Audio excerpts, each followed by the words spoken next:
work for you. And doing the right thing is doing the right thing for you.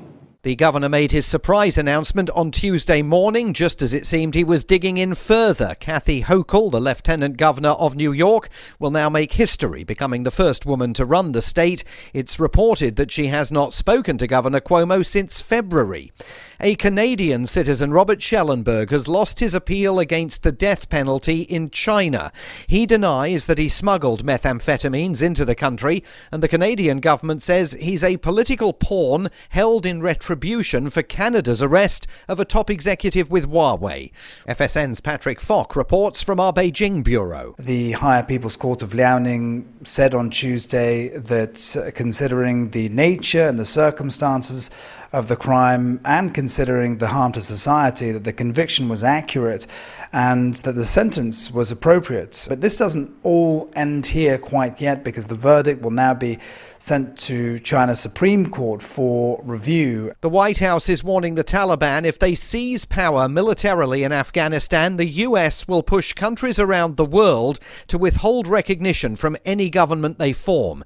It's not clear the Taliban cares much about that, but a US special envoy is now heading to Doha for talks with Afghan government and Taliban leaders after Taliban fighters seized control of 6 regional capitals as US troops continue their withdrawal. Soccer superstar Lionel Messi has agreed a 2-year contract with Paris Saint-Germain to complete his shock move from Barcelona. The deal is worth €35 million a season for 2 years. From FSN's Paris bureau, Ross Cullen reports. It's a blockbuster move, something that was unthinkable for many years. Messi joined Barcelona at the age of 13, and many thought he would end his career at the club where he started out. He was at Barcelona for 21 years, but the Spanish club is hundreds of millions of dollars in debt and just could not afford to keep him, and so he has come here to Paris, where he joins PSG's already star-studded lineup. Ross Cullen, Paris. From bureaus worldwide, this is FSN. With FSN Spotlight, I'm Simon Marks. Today, the frustration of climate change activists over yesterday's landmark report by the UN's Intergovernmental Panel on Climate Change. UN Secretary-General Antonio Guterres himself called it a code red warning for the world about the damage human behaviour is doing to the environment, some of it now irreversible, according to the report's authors. For those who have urged action from the climate change trenches for years, the report sparks particular emotions. Sort of total despair and total rage. I haven't thought about much else all day. Roger Hallam is one of the co-founders of Extinction Rebellion, a global environmental movement that uses civil disobedience to try and draw attention to the issue. 15 years ago, we had an extreme weather event in Wales. It rained every day for 7 weeks. I lost all my crops. I was a bit of a happy-go-lucky sort of guy, and then it dawned on me that this was something structural. I've been waiting for those 15 years for governments to wake up to their responsibilities and stop the mass death and mass destruction that's now effectively locked in. He says he doesn't feel vindication so much as frustration that politicians have failed to act. And there are many voices this week suggesting that the UN's report is a final wake-up call on global society to try and head off disaster. The main news again, President Biden says he welcomes the decision by Governor Andrew Cuomo, a prominent Democrat, to resign as Governor of New York. Canadian citizen Robert Schellenberg has lost his appeal against the death penalty in China, and the White House is warning the Taliban that if they seize power militarily in Afghanistan, the US will call on countries worldwide to withhold recognition from any government that they form. And that is the latest feature story news. Simon Marks reporting. Following several months of negotiations, representatives at the Minnesota State Museum confirmed today that they've extended their final offer to the anonymous owner of the couch from the hit 1970s sitcom The Mary Tyler Moore Show. We hope an agreement can be reached soon because after months of back and forth, we just need a straight answer here. Healy noted that the brown velvet artifact would be a welcome addition to its media wing, which boasts a robust collection, including several iconic Minnesota pieces. We have the fence from Grumpy Old Men. We acquired the puck from the Mighty Ducks several months ago. Healy and his team made their first bid in December of 2012 and have cycled through 5 rounds of negotiations, reportedly tripling their initial offer in an urgent attempt to secure the sale. It's not every day that an artifact of this significance comes on the market and went... Oh my God, it's him. It's him, okay? Hello, sir. What would you say if I went up another 2? This is the Onion News Network.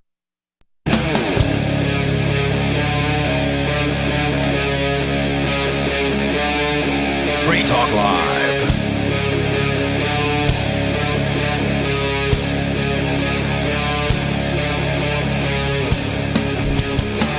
It is Free Talk Live. You're welcome to join the discussions we're going to have tonight. 603-283-6160 if you want to do that. That's 603-283-6160. With you tonight, it's Aria. And Conan.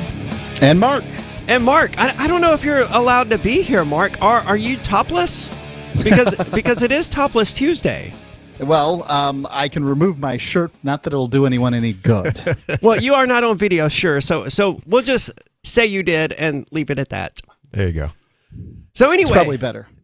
I would imagine it's better. Mark, you have a story about the governor of Oregon. Is that right? This is school administrator. No, this is Governor Kate Brown. And she has decided that students should be allowed to graduate college without being able to read or write. High school. Oh, high school. Well, that's just as bad. Without being able to read or write, yeah. Right, so from Oregon But before we get into that, I mean, that's coming up later, right? Because I know you have a lot you want to say. I do. About the Free State Project and last night's show. Right, so I spent, for some reason, whenever I tuned in today to LRN.FM, Free Talk Live. Right, when we were working on something. Yeah, it was streaming, and what I got to hear was the show from last night where you and Ian and Bonnie went through a speech by Jeremy Kauffman, it's really good. It's a really good speech. It was an incredible speech. I mean, the opening alone, in my opinion, guaranteed his winning of the debate. I mean, he was basically, I don't remember the name of the founder or the idea guy behind the Free State Project, but he basically said, can you see that's it. Can you see any realistic chance of the Free State or the Libertarian Party getting even 5% of the vote within the next 20 years? And Jeremy presented this as though it was his question. And then he revealed, that was actually said 20 years ago by Jason Sorens. Now this was a debate at PorcFest? Yes, on whether or not the Free State Project or the Libertarian Party were the best vehicles for securing liberty in our lifetime. Right. And the Libertarian Party basically had the one representative or whatever that they were able to put up as having won an election running as a libertarian versus the Free State Project, which could point to many Free Staters in the House of Representatives here in New Hampshire. Yeah, I think that the Libertarian Party is probably, from what I've seen, has had several successes over the last 4 or 6 years. And the Libertarian Party has? Yeah, that's correct. I don't think it's been successful at anything. Well, I'm talking about successfully. Great. I'd love to use that standard that you've just used, because getting a politician may very well not be getting a politician elected is not really success. Well, the Libertarian Party hasn't really done. The Libertarian Party hasn't really done that. They got one. No, they've gotten more than that. They've gotten several elected in different positions. Nothing, major. It's not like, let's not forget that Justin Amash was a libertarian, the first libertarian representative of the United States House of Representatives. Yes, but he wasn't elected as a libertarian, and then he lost his job as a libertarian. But it's not a victory. It was a victory for Republicans. Oh, well, great. I'd love to use the standard that getting somebody elected is not a victory, because the Free State Project doesn't have much to say. I'm not saying getting someone elected isn't a victory. I'm saying the Libertarian Party has not succeeded in getting anyone but this one person elected. Certainly, if you get enough people elected, it can be considered a victory. A small victory, but a victory nonetheless. I think that there's been more than one. I think it's been a handful. From what I've seen, little blurbs here and there. But I don't look into them deeply. And the reason I don't look into them deeply? Because it doesn't matter. If you get a few people elected around the nation, so what? Somebody's wasting their time in the hallowed halls of government somewhere arguing with a bunch of statists about something. Big deal. Well, certainly, but that's why the National Libertarian Party fails, because, having a libertarian town clerk in this random town in America, I guess that's good for the Libertarian Party. However, there's some echo going on now, Mark. I'm sorry, there was an audio issue there. Excuse me. Okay. However, the Libertarian Party doing that has no effect on the actual success of the LP versus in New Hampshire, where getting 40 state reps as free staters successfully elected does actually have an impact for all of New Hampshire. Out of 400, though, so that's still a small It's still percentage. 10%, though. Yeah. Right, and there's plenty of people who aren't free staters that have been elected in New Hampshire right now. I would say that the number of A+, A minus, and B plus rated reps by the New Hampshire Liberty Alliance is probably somewhere near 120 would be my guess. Now I have to go through and check that number. I wasn't prepared for this exactly, but they've done some amazing things, and I've waxed hopeful here and there for the Free State Project, but I keep getting brought back to reality. And the reality is that although the Free State Project has had the most success of any libertarian organization in America, so what? I mean, honestly, did you see what happened in New Hampshire compared to what happened in Florida last year during COVID? I did, but the New Hampshire state legislature has made attempts to actually prohibit the governor from, implementing these statewide mandates. Oh, great. So New Hampshire can be as free as Florida. Yeah. Because I don't care. But New Hampshire is significantly freer than Florida in other ways. What I care about, really? How so? Mark, I'm not an expert on these matters. But I know that New Hampshire and Florida are consistently 1 and 2 in the freest states in the United States. There's a reason for that.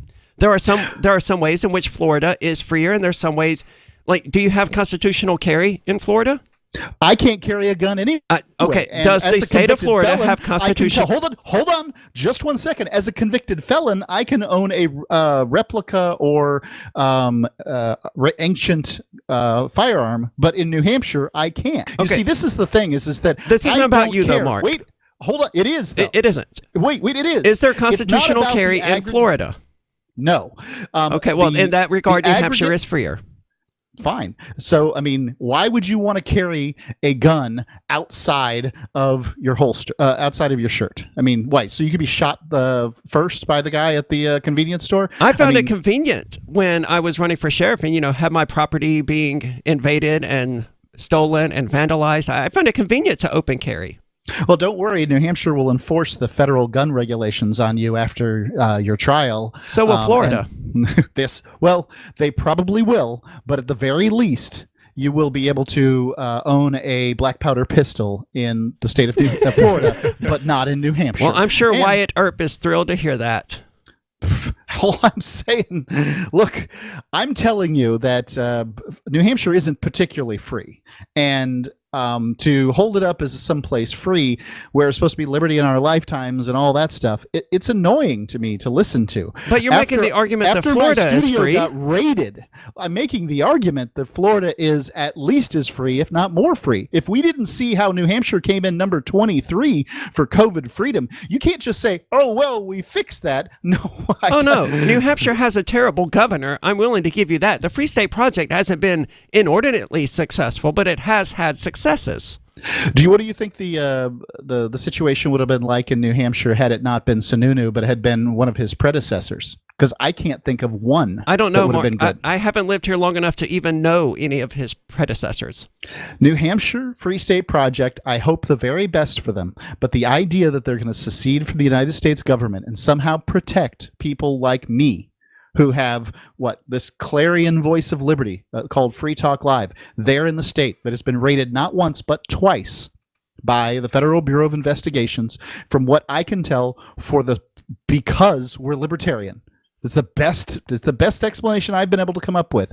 And the Free State Project and the libertarians in New Hampshire can't do anything about it. I don't know, Mark. The ball, they don't do anything about it. The ball is getting rolling on New Hampshire secession. We don't know what will come of it. We don't know what level of... Would you like to bet? You presume you know. Does anyone want to take a bet? Because that's how we handle things about predicting the future. I'm not a betting 5 years from now, New Hampshire will be snuggled up tightly in amongst the 50 states of the Union. Maybe. Don't worry. Maybe, but maybe not. We'll find out soon. 603-283-6160. More coming up. It's Free Talk Live. There are lots of ways to listen to Free Talk Live. Our podcast has been around since podcasts began, and now the FTL feed is loaded with content besides our full show archives. Did you know that we make it easy for you to customize your podcast subscriptions? We have different feeds, one that includes only our full shows, one with just the Daily Digest, and our main feed that includes everything. You decide what you listen to. It's quick and easy to customize your feeds at feeds.freetalklive.com. That's feeds.freetalklive.com. Brute force, intransigent defiance, adamantine will. These are the hallmarks of the AI tank. These gigantic machines have the firepower of an army, but they also have their own sense of honor and duty. When the world breakers arrive, battle will be joined, planets will shake, and war and peace will never be the same again. World Breakers. Stories from David Weber, Larry Correia, and more. Available August 3rd from BaneBooks.com. Are you tired of governments murdering people around the world?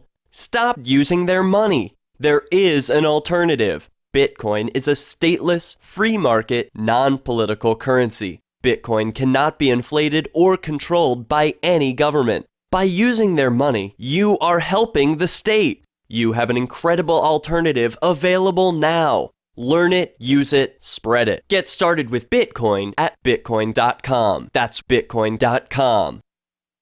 Do you feel like your nation, state, or community no longer holds your values? Have you dreamt of a place where people agree that liberty is important and are free to pursue their projects so long as they respect the property of others? There are many people just like you that are discovering freeprivatecities.com. Their social media links are at the upper right of the page at freeprivatecities.com. All skill levels will be needed when the first of the Free Private Cities opens. It's sooner than you think. Stop arguing and build. freeprivatecities.com.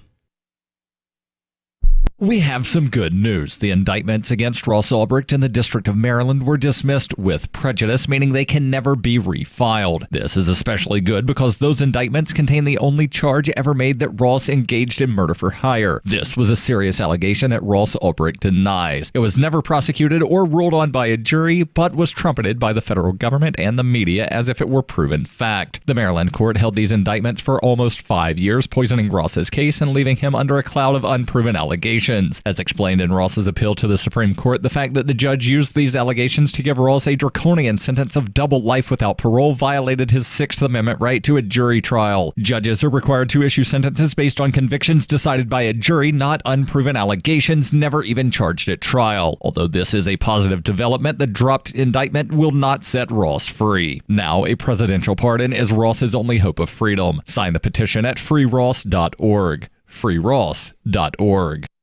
What if you want to hear the latest episode of Free Talk Live, but all you have is your phone, you forgot to download our archive, and you have no data connection? You can call our Listen line at 641-793-0191. That's a long-distance number, so you may incur charges. If not, listen as long as you want. 641-793-0191. The Free Talk Live Listen line, 641-793-0191. So you've signed the Shire Society Declaration and are planning your move to New Hampshire to be around more liberty-oriented people. Next, sign up for the Shire Society Forum at forum.shiresociety.com. There are a bunch of people there who are already in the Shire, and they want to meet you. If you're already in the Shire physically, you should also come by the forums. Remember, not everyone uses Facebook. New people are signing up for the Shire Society Forum every month, so drop in and say hello at forum.shiresociety.com. Our Matrix server is about as free as internet chat can be. Join the existing rooms or create your own at chat.freetalklive.com.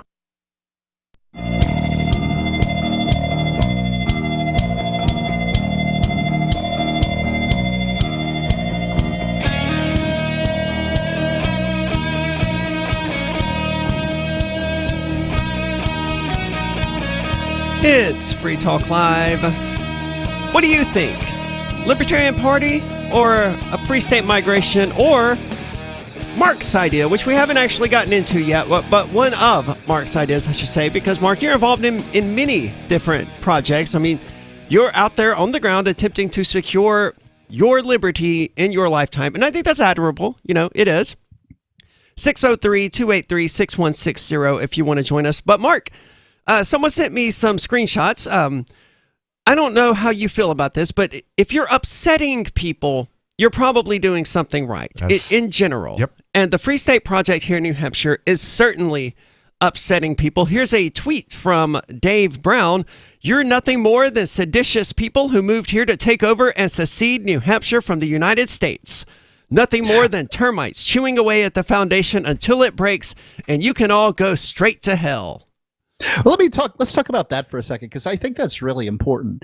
And, there was a time not long ago that I would have just made fun of, what was it, Dave? Was that his name? Yes, Dave Brown. Yeah, I would have just made fun of Dave. But, I mean, think about it for a second. What would it be like if they picked your state? And, like if, for instance, let's say none of this had ever happened. We hadn't moved from New Hampshire. And, you lived in, what, Mississippi, right? Yep. And all the socialists, the Antifa folks and all that stuff, they decided to move to Mississippi because they felt like it was the best place to do their little antics. Okay. I mean, what a bunch of crap heads. No, not at all. Jerks. I would just leave. Like I did leave. Well, I was like, hey, this place doesn't represent my values or what I'm trying to achieve, so I'm going to leave. They are doing that in Austin. They're taking over. Sure. That's going to be the next cesspool that we have to deal with in the next 20, 30 years. I don't disagree with you, Conan. I think you're 100% right. And Ari, I don't really disagree with you either. I think you should go where you're treated best. I mean, if these people are unhappy about the Free State, quote, takeover in order to secede from the United States, then they should go elsewhere. But you have to admit that people tend to, for whatever reason, have this sort of fallacious idea surrounding the land where they're from, the land of their forefathers. I'm more from here than they are. They can get out. And my family's been here since 1620. As far as New Hampshire is, you mean the country? Yeah. I would say before the United States, they can all get the hell out. One of the good reasons I've found that New Hampshire was a good designation spot is because only 1/3 of the population here are actually from here. We are a transplant state. Everyone comes here. Only 1/3 of the population is actually from here? Yep. Wow. I think that sounds right. But that last third it gets pretty miffed, I can tell you. And ultimately, when you seize control an entire government, it's gonna feel a lot like a takeover. It's gonna feel like you're telling us what to do. No. No one's telling anyone what to do. No, what to do. We're telling them we're not going to tell you what to do. We're going to set you free, and you figure out what you can and can't do. Yeah, but they want to be taken care of. That's then they should go to Massachusetts. That's the whole point of government. Well, they just moved here from Massachusetts. Well, they should go back. But if they're not happy about the Free State Project coming in, and in theory. Now, I don't generally trust elected libertarian politicians, but in theory, taking over the government, seceding from the United States, and then scaling back the power of the state government, that's not a threat to them. They can just go elsewhere if that's what they don't want. It's a threat if they have their kid in school and they want their kid to stay in the same school and that school gets its funding shut down for whatever reason. This feels very much like a threat. If you're talking about somebody who's worked for the government for 15 years, is 5 years out from their pension, and you're talking about eliminating their position. They can transfer to Massachusetts or Rhode Island or Connecticut or something. No, it doesn't work that way. Well, then they can stop being welfare whores and get a real job. I hear you. Look, I agree with all of your points. All I'm saying is that what makes more sense is what I've been working on here with freeprivatecities.com is to essentially buy a piece of land. Right now, Honduras has its... Well, let's clarify that. You're renting a piece of land from the government. I don't know how that's so, but all right. Well, because if the government wanted to, it could just come in with guns and take it from you, just like we ultimately rent property from the United States government. Well, I mean, couldn't that be said about any government? I mean, why? Yeah, so, that's the issue. Private property doesn't really exist on planet Earth anymore. It's all ultimately belonging to the governments.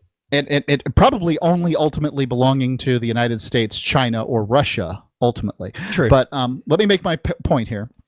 So currently, Honduras has this legislation called ZEDEs. It's basically economic development and education zones is what it's called. But ultimately, it's a special autonomous zone as opposed to a special economic zone. It's a step up. And essentially, you make your own civil law. You can buy a piece of land. You get a ZEDE designation from the government, and you make your own civil law. You got your own cops. You do your own import-export, tariffs. Almost everything is Why run. would you want tariffs and cops? Well, you would agree that security. I don't know about tariffs, but I mean, right. So you're running your own country, state, nation, whatever you want to call it. So, what about for those of us who don't want to run a country and who just want to be free? Good luck. That's what I say. So those are the options. Stand out there. You either become the corner and demand your freedom. So is that it, Mark? You either become the emperor or you serve the emperor. Well, that's the same. You could make the same argument for running. If you're a libertarian running for government, I mean, in a way, you are running to rule the state. That's why I don't trust. That's why I don't trust libertarians who run for office in general. Because well, I didn't. No, if I was not me, I would not trust me. There's like 5 libertarians who I would trust to actually get into a position of power and not abuse it. What does the country? What does the country of Honduras think about this? Are they all on board? Well, obviously, all 17 million or whatever people there are in Honduras aren't on board any more than the 1.4 million people in New Hampshire are on board. But the legislation is constitutional and included, and in fact, it's international law because it's included in a treaty. So to undo the ZEDE legislation, they'd have to go to The Hague to undermine it. Well, they can undermine it, but they can't get rid of it. So, I mean, that's I'm not sure what use Hague really has. I mean, the court in Hague ruled heavily against China in its claims in the South China Sea, and China said, we don't care. So, that just goes why back would the Honduras care? Well, because Honduras doesn't have the clout that China does. China can still continue to trade no matter what The Hague says, but Honduras is going to have a heck of a lot harder time. So I don't know. I mean, I don't know what to tell you. Can you amass enough guns to fight the United States, China, or Russia? No, you can't. I thought wait, hold on. Should we throw up our hands? I thought that was why in the world would you have moved to New Hampshire if that was your attitude about things? I thought that was one of the talking points, is that in fact we do have enough guns to take on all of those countries if we so chose to. But they're not patriots, people who care about or who are trying to salvage this nation. And a whole blade behind, or a gun behind every blade of grass. I mean, it would be suicide if they wanted to come after the gun owners in this country. New Hampshire does have more machine guns than any other state in the United States, for whatever that's worth. What are your thoughts on this? We're going to continue with this discussion. 603-283-6160. More coming up. It's Free Talk Live. Carl Watner, longtime proponent of a voluntary society, died last December. You may have seen his articles published on his website, voluntarist.com, in his newsletter, The Voluntarist, the Mises Institute, or elsewhere over the last 40 years. His newest book, I Must Speak Out, Volume 2, The Best of the Voluntarist, is now available via Liberty Under Attack Publications. This 430-page second volume spans the years of 2000 through 2020 and includes articles by Carl Watner, Hans Hermann Hoppe, Carl Hess, Benjamin Tucker, George H. Smith, Lysander Spooner, Pete Eyre, Joyce Brand, and many others. I Must Speak Out is for the newly initiated, the veteran voluntarist, or anywhere in between. Buy the book now at libertyunderattack.com/voluntarist. For more great content on building a voluntary society and for Carl's extensive archives, check out voluntarist.com. From Feature Story News in Washington, I'm Nina Maria Potts for the latest world news. The governor of New York has resigned after being accused of sexually harassing multiple women. Andrew Cuomo denied the allegations but said it would be best for the people of New York if he stood down. Sarah Walton reports. In a bombshell press conference, Andrew Cuomo announced that he did not want state legislature to be tied up with an impeachment hearing to remove him from his job, and so he would resign. In the week since a report by New York's Attorney General accused him of sexually harassing at least 11 women, the governor had so far resisted calls for him to stand down from within his own party, including from President Joe Biden. In his statement, Cuomo vehemently denied the allegations against him, saying the most serious were not based on fact. But he did apologise to women who felt uncomfortable by his behaviour and said he had often used physical touch and terms of affection as a sign of friendship. The governor's resignation will be effective on August the 24th.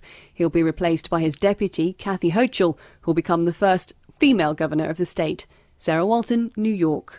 US President Biden says he has no regrets about authorizing the withdrawal of US forces from Afghanistan, even though the Taliban have now seized control of several provincial capitals and are fighting to take over several others.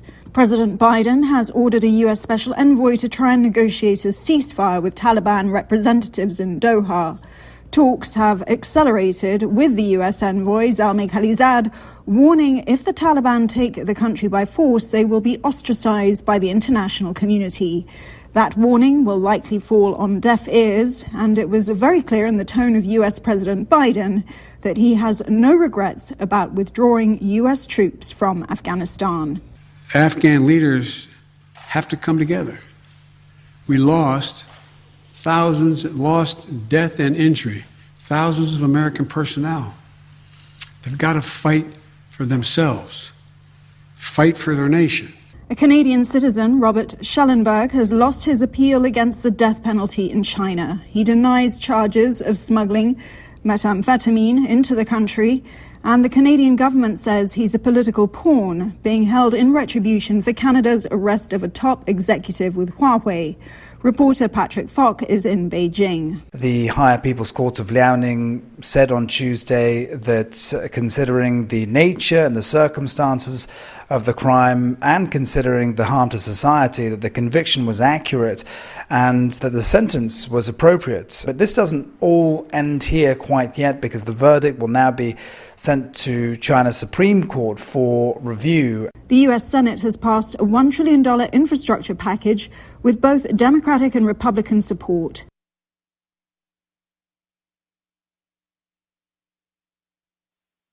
You can stick it to the man and big tech. Join our FTL social mastodon at social.freetalklive.com.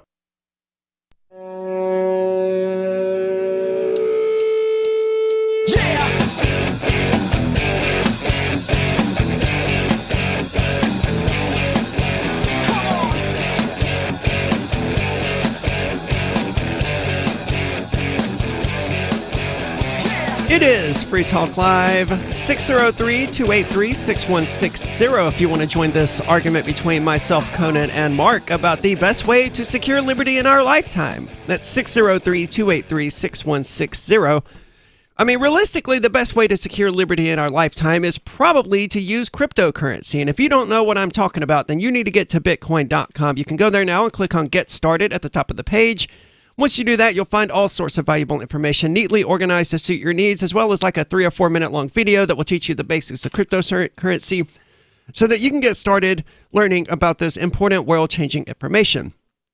But if you are a knowledgeable crypto user, you can check out news.bitcoin.com to get the news that's relevant to you, because Bitcoin.com is your source for everything crypto, all on a sleek and easy-to-use modern website. That's Bitcoin.com. Speaking of Bitcoin, Mark, what's it like using Bitcoin in the Honduras?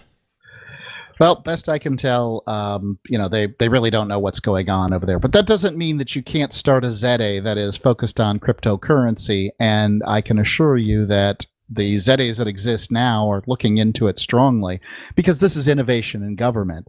What's the innovation in government going on in New Hampshire? A 400-year-old body called the General Court. I mean, it's even confusing what we call it. If cryptocurrency in Zetas is a revolutionary government, then cryptocurrency usage in New Hampshire, Keene, by the way, one of the largest per capita, the highest, I don't know how to phrase what I'm trying to say, then it has to apply to New Hampshire as well. No, that's not what I mean. What I'm saying is that ZAs themselves are innovation in government. Okay. and that the use of cryptocurrency is innovative. However, I mean, let's not forget that the use of cryptocurrency by the Free Talk Live folks in Keene, New Hampshire, is what brought the FBI there to throw all y'all in jail. Yes, because Bitcoin is the throw best. Me in jail if they could have. Because Bitcoin is the best way of securing liberty in our lifetimes, and we made that point clear. I don't disagree with that point. I think that cryptocurrency certainly could be, but if you could combine moving to a place with like-minded people with cryptocurrency, such as New Hampshire, in a way that might actually work, and I bet you don't say that, such as New Hampshire. Well, I would have on March the 15th. Yeah, I hear you. I hear your complaints, but after having my studio raided a second time in New Hampshire by the federal government, and then seeing that's just all the more reason to kick the federal government out of New Hampshire, though. Fine, to secede from the United States. Let somebody else spend the rest of their life fighting the United States government. I'm going to stop fighting these people, and I'm just going to go where I'm treated best. And I was just recently in Morazan. You can go to the website at morazan.city. Saying it slowly didn't help anyone know how to spell it. Okay, Morazan. Morazan.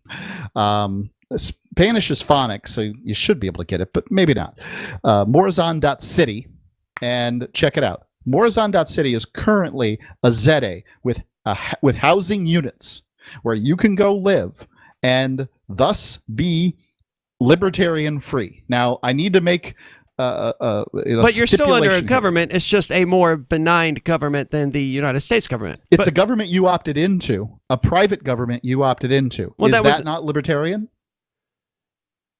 Maybe and maybe not. Let's not forget the United States government was one that the states opted into.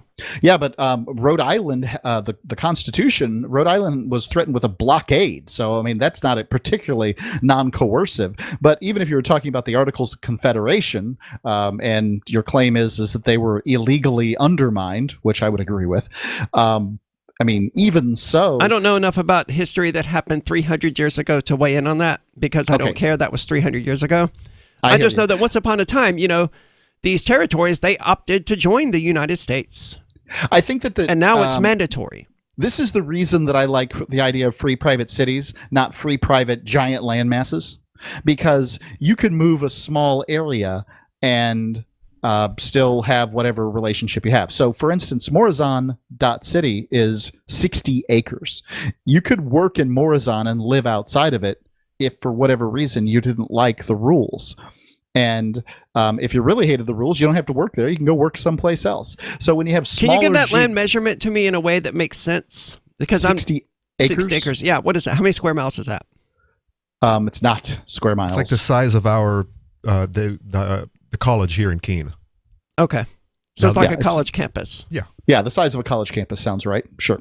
That's a very small city. A free private, village might be more appropriate. Sure. It's absolutely true that it's not that big now, but that's the great thing about ZAs is that you can acquire more land, and if the owner of the land wishes to opt into your ZA and you wish to take them, then bang, they're in. You sign a piece of paper and they're part of the ZA. Now you then become responsible for that land in a whole different way that the government is no longer responsible. The Honduran government is You don't think the Honduran government would be a little bit upset if people started defecting to this ZA? Like en masse? Look, I didn't write the legislation. I didn't pass the constitutional amendment, and I didn't, then pass the concomitant law with it. Honduras did. I'm only telling you that what they see is that Hong Kong was very successful, and the reason it was successful was a lack of regulation and a lack of taxes. It was low tax, low regulation, and they wanted to benefit from that. They saw that the only way they could compete on the world theater with 6,000 special economic zones was to make their special economic zones more special. And so they did. I don't disagree, but how would the Chinese government have reacted if people surrounding Hong Kong were like, hey, yeah, we want to be part of this. We're Hong Kong now. Well, I imagine they wouldn't have liked losing out on their power very much. Their power and their tax base. I would imagine the same is going to be true of the Honduras. I mean, I don't think they looked far enough into this to consider the possibility that, if you're actually successful, their people are going to want to join, and they're going to lose their tax slaves. I think that that's true, and in the long run, it really just depends on how successful government is. You know, I mean, how successful is it? What I would say is that I don't know, you know, which little faction of the government passed this in Honduras, but this is the law, and this is how it exists currently. I have never in my life, I never in my life expected you to trust the government to follow the law. I don't trust the government to follow the law. I'm just telling you that I don't trust it in the United States, and I don't trust it in New Hampshire either. But you do trust it in the Honduras. Chauvinism. No, I don't. The blind chauvinism of the Free State Project adherents just irritates the crap out of me. I mean, I've been there for the last 15 years, and I'm telling you, New Hampshire isn't any more free than any place else. I don't know. It's not like we're reveling in our freedom. If you just count the time that you were actually here in New Hampshire, wouldn't it be closer to like 7.5 years? No, in your time in New Hampshire, I've been coming and going a lot more than I did previously. I was on Free Talk Live 6 days a week and got 1 day off from 2006 to 2014 probably, and then after that I was on 5 days a week. So now Mark, this is just a field right now. There's nothing's been built. It's just diagrams of what they say it's going to look like. That's inaccurate. I see some dirt roads running through it. Had there been improvements? I understand they haven't updated the pictures for you, but I was just there about 3 weeks ago, maybe 4 weeks ago. Right. And I'm telling you, I've got pictures I can show you. They're building small 2-bedroom, 1-bath units, like little hotel rooms, all lined up using a styrofoam wire mesh concrete system. And they are churning these babies out. And they're going to rent them for $120 a month to local textile workers. What about infrastructure, water, and electric? Where is that's coming from? It's all in. Coloma, the city next to it?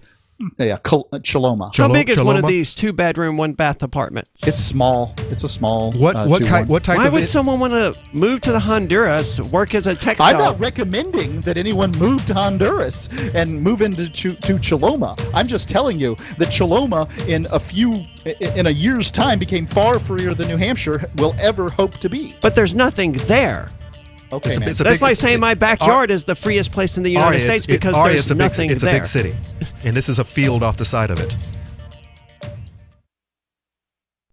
On March 16th this year, government task forces violently raided the New Hampshire Bitcoin Embassy, the Mighty Moose Mart, the homes of Aria DiMezzo, Andy and Renee Spinella, Colleen Fordham, a grandmother, and perhaps most relevant, the studios of Free Talk Live.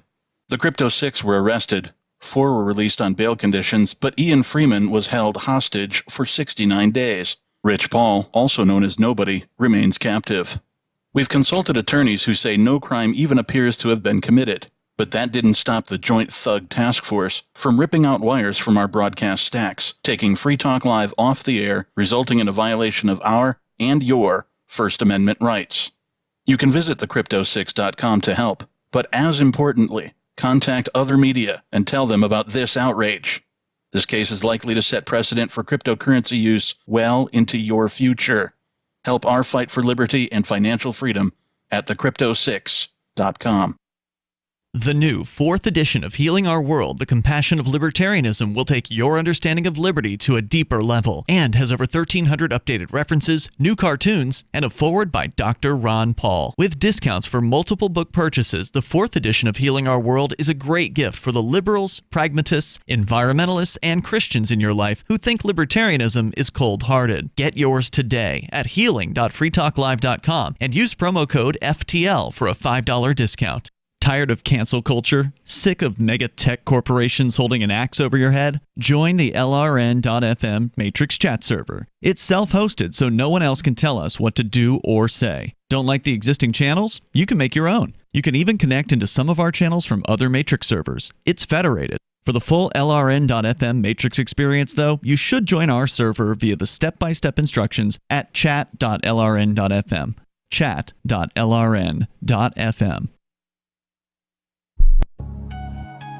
A congressman recently revealed that legislation totaling 2,900 pages and involving more than $1 trillion was available to members of Congress for less than 48 hours to study and consider. That's over 60 pages of legislation per hour. Do you think anyone read the entire bill? I'm Jim Babka with DownsizeDC.org. Consider a proposal buried in a 3,200-page, $388 billion bill, which would have empowered committee chairmen or their agents to examine Americans' tax returns. When this horrible provision came to light, no one claimed to know how it got into the bill. One congressman questioned said, "I didn't write it, I didn't approve it, I wasn't even consulted."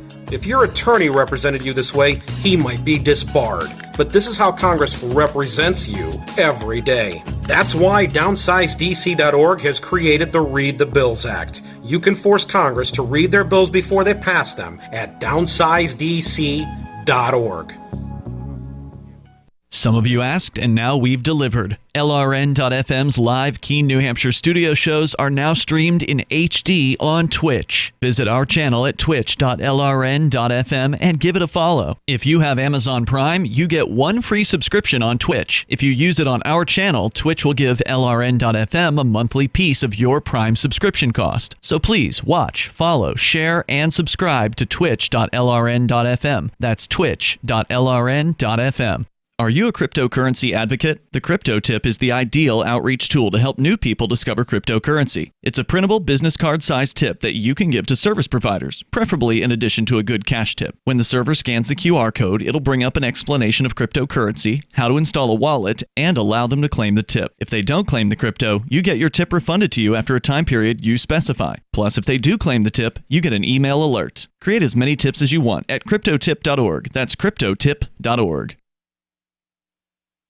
Don't miss a moment of Free Talk Live. Get our archives daily via our podcast at feeds.freetalklive.com.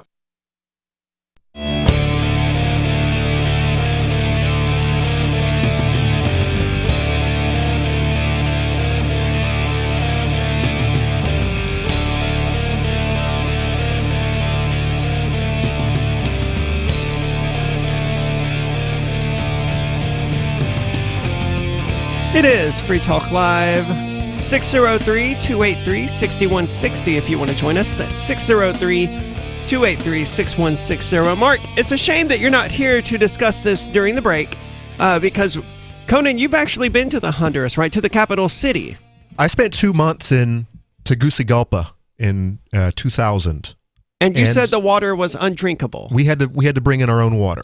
We were specifically told don't touch this stuff. It's full of contaminants, especially sewage. And yikes! What we actually stayed in the downtown area, which was kind of neat. But once you went a couple of blocks outside of that, you went straight from high-rise buildings to basically people living in cardboard boxes. And I'm seriously whole hillsides of nothing but boxes with power poles outside, of course, so they can watch their soccer, their football, and no windows, no doors, just sheets, to keep some of the bugs out. The whole landscape was pretty rough. And I'm looking at Choloma, and I'm looking right at the middle of this place, and I can tell you right now, there's at least 1,000 shanties right in the middle of the town, but the rest of the place looks like it's pretty developed. They have a Wendy's and they have a Little Caesars, actually. Look at that. I mean, that's really the issue I see with this. Any government willing to rent you out some of its land to build one of these ZEs is going to be the government of essentially a third world country. That's the truth. They're not going to have the infrastructure, the water, the electricity, or the electricity to support the lifestyle that a first world person is accustomed to. Can you hear me? Yep. Go ahead, Mark. Yeah, okay. I just wasn't letting you interrupt me. Yep, New Hampshire's never going to give you freedom because it doesn't need to. See, that's where you're mistaken. That's what governments don't grant freedom. Oh, yes, they do. No, they don't, Mark. But why is Choloma the philosophy behind it? They take freedom. But when those FBI agents were pointing those guns at you and decided to let you live because you didn't raise your hands and drop your robe and expose your nakedness to the world as they were raiding your house over nothing, they were granting you the freedom life, liberty, and the pursuit of happiness. No. Because No, they weren't. They had the ability they weren't, to Mark. shoot you dead. You're looking at this and backwards. They would have never got in any trouble. Look, I know the philosophy. Well, then why are Arya. you saying this? You're The demonstrably wrong. The reality is you are their slave. You may leave should you wish, but while you stay, you are their slave. That's Mark, as soon as this place gets off the out of the ditch and starts to become prosperous, the same thing's going to happen. Choloma's going to be like, hey, you know what? You look at all that revenue over there that we're not getting any of it. We really need to find a way to tap this. And that's where it might be 20 years down the road, but it's going to happen. It could be the case. I don't know the answer to that. But what I'm trying to tell you right now is how much success all you can do is compare things to what exists now. And trying the same thing over and over again and expecting different results. I think the Free State Project is kind of different. It's never been tried before. Well, yes, it has. It's been tried multiple times. The Amish, the Free State Project's the most successful. The Amish got it. How did the Amish do it? Is it a religious exemption? They can just get off the beaten track and become their own states. The Amish pretty aren't much free. They pay income tax. They don't pay Social Security, but that's it. Okay. I mean, look. All right. Well, states have seceded from the United States in the past as well. Granted, that didn't work out very well for them, but it has happened. So it has. So to say it's impossible is clearly not true. My contention would be if the New Hampshire, it's just not going to happen. I'm just willing to bet it. Look, I'm not saying it's impossible. I'm just saying it's not going to happen. And I'd be willing to bet $100 to $1, my $100 to your $1, that for whatever amount you want to go at, that New Hampshire isn't going to secede from the United States in the next 10 years. And if it's not, then it's not a safe place for Free Talk Live, and it's not a safe place for liberty. So therefore, I'm going to look for new and different things. Care to take my bet? Is there? No, I don't. Yeah, I don't. If I got to put up $100 and I could get 10 grand out of it, yeah, I'll take that bet. Mark. I don't even want to bet. I don't like this. I mean, that's fine. You're going to lose. Worst case scenario, I'm out $100. Best case scenario, Mark is out 10 grand, and New Hampshire secedes from the United States. Mark, is there anywhere in the country, the U.S., that Free Talk Live Studios would be safe? Yes, if Free Talk Live Studios were mobile and we could broadcast from any location anywhere and had more than one studio, then we could just sort of hop back and forth. Then the Free Talk Live Studios would be safe, and I'm working on that right now. Well, I mean, let's not pretend like they can't track people's cell phones and stuff if they want to. If the Federal Bureau of Investigations actually states that it's coming after Free Talk Live Studios, then they really have won a victory, and that victory is prison. Hey, look, now they're actually coming after freedom of speech. Mm-hmm. Oh, by the way, before that, what they've had to do is they've had to trump up spurious charges. In the first case, they never even brought charges. They just sort of raided the studio. In the second case, they brought these charges that, I mean, they're holding Rich Paul unlawfully right now, and everybody knows it, and no one's doing anything about it. Well, it's possibly unlawful. I mean, the judge has to make a decision on that. But I have to admit, if he finds that they're holding them unlawful, who goes to jail? Right. I mean, if I were to hold somebody in jail for in captivity for 3 months, I'm pretty sure I'd never see the light of day again. But when these people go and do it, it's just fine. Well, that's how the state works. You know, the mythology around the state, inoculates them against the consequences of their actions. But I do have to admit, I'm surprised by how long it's taking for a decision to be made in the case of Rich Paul. I mean, especially when the last we heard was that, the judge admitted that there was a realistic possibility that he was being held unlawfully. And now it's been more than 2 weeks, I think, or coming on 2 weeks, and there still hasn't been a decision.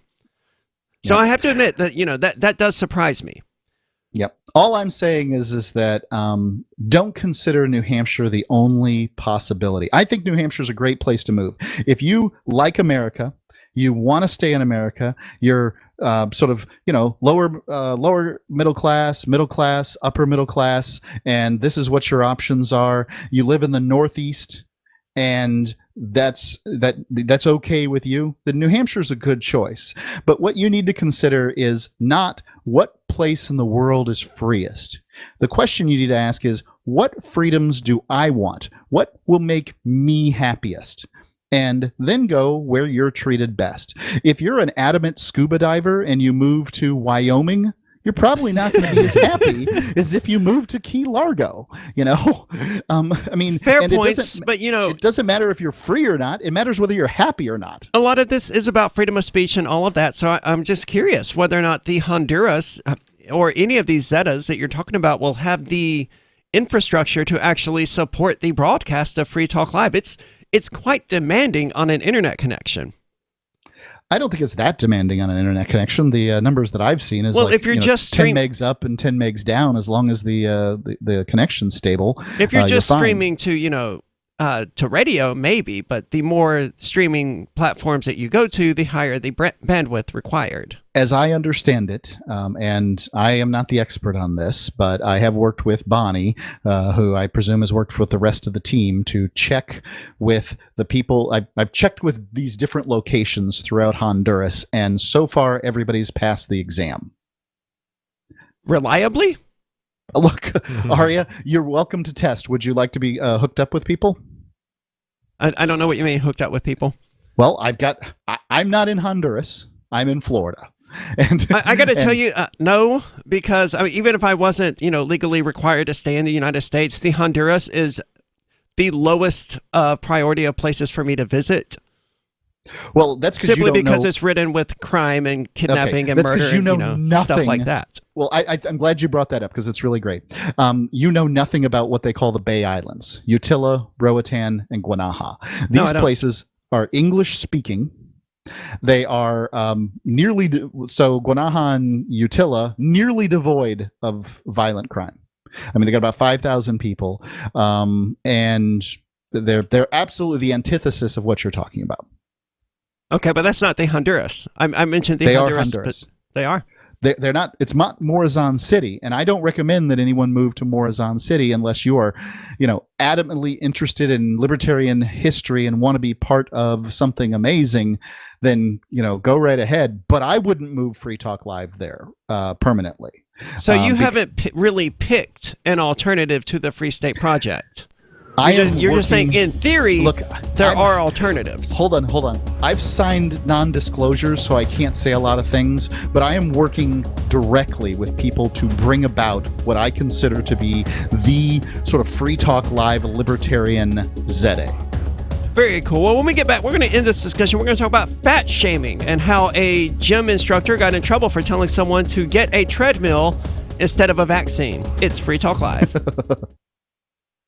Breaking weather news. Belize is sunny and around 82 degrees every day this week. What's the forecast for your life? If current politics and economic prospects are cramping your freedom, escape to the tropics. ECI Development has affordable second homes for you to own or rent in Belize and other tropical countries. Places with stable governments and growing economies. Secure your freedom now. To find out more, send an email to ftl@ecidevelopment.com. If you want to know the latest about Free Talk Live before we go on the air, all you need to decide is how you want it delivered. It's your choice. Visit news.freetalklive.com to receive our usually weekly news updates by email. Plus, we have a Twitter account at twitter.freetalklive.com, and you can follow us on the decentralized Mastodon platform at toot.freetalklive.com. So please follow us at toot.freetalklive.com and sign up for our emails at news.freetalklive.com. Are you tired of your taxes funding endless occupations around the world? Antiwar.com is run by people who understand that wars abroad become wars at home, wars on our freedoms.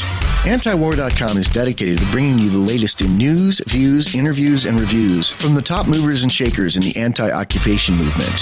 Antiwar.com has it all, from thorough foreign policy analysis to interviews with whistleblowers who used to run the military-industrial complex. Anti-war, pro-free market. That's antiwar.com.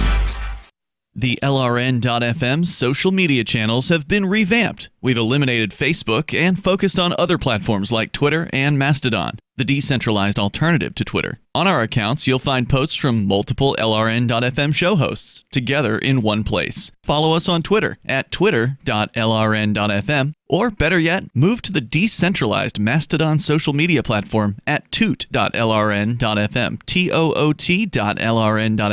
I think you'll like it. You're listening to the live edition of Free Talk Live. Hour number 2 is next after the news here on the Liberty Radio Network at LRN.FM.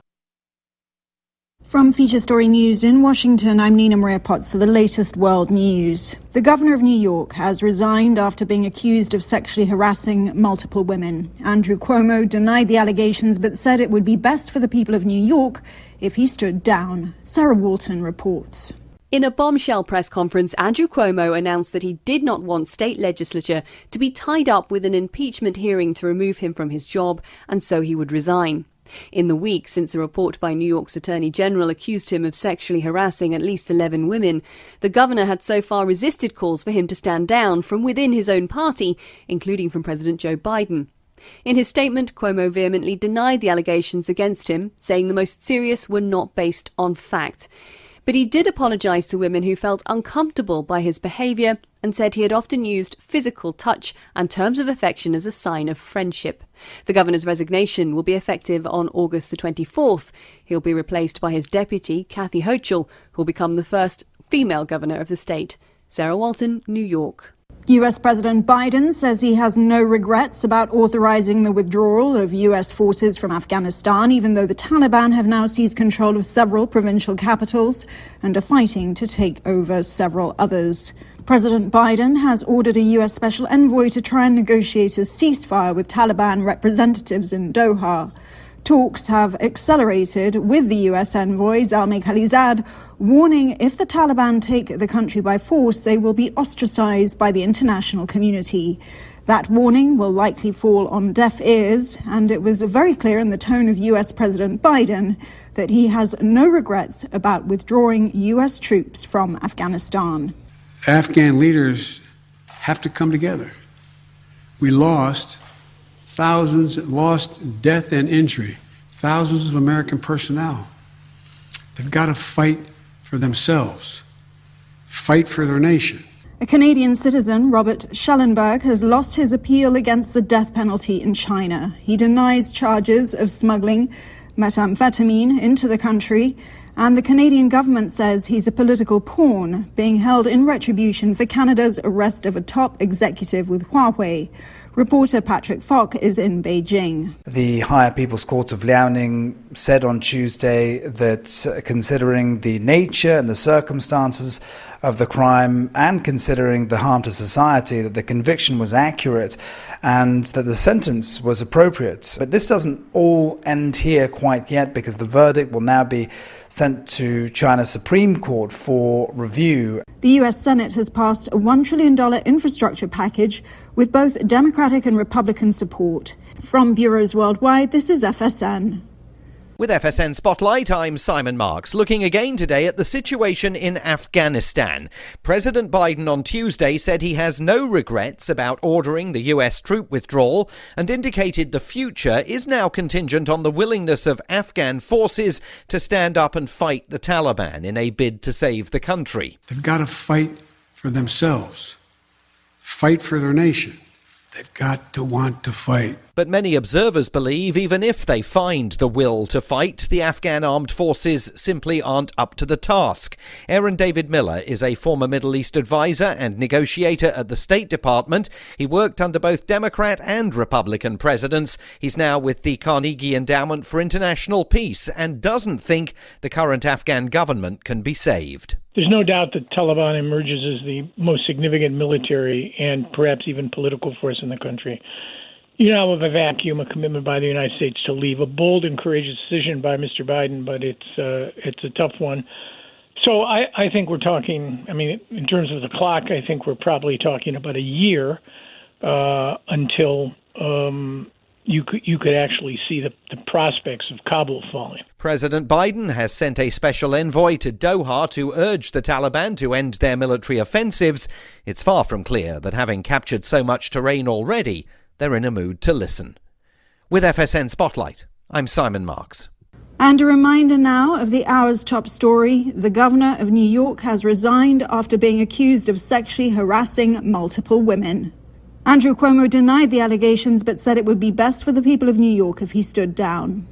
And a Canadian citizen, Robert Schellenberg, has lost his appeal against the death penalty in China. And that's the latest world news from Feature Story News. I'm Nina Maria Potts reporting.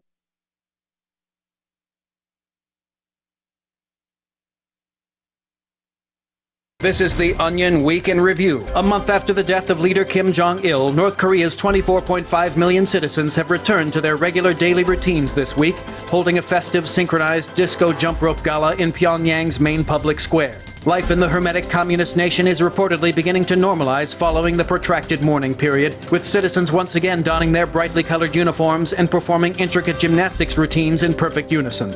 It is an inspiring sight to see so many loyal citizens find the strength to unfurl their long silken streamers and do dozens of tandem backflips set to dance music.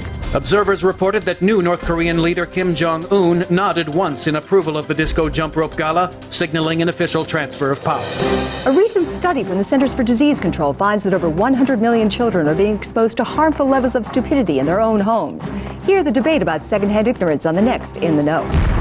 This is the Onion News Network.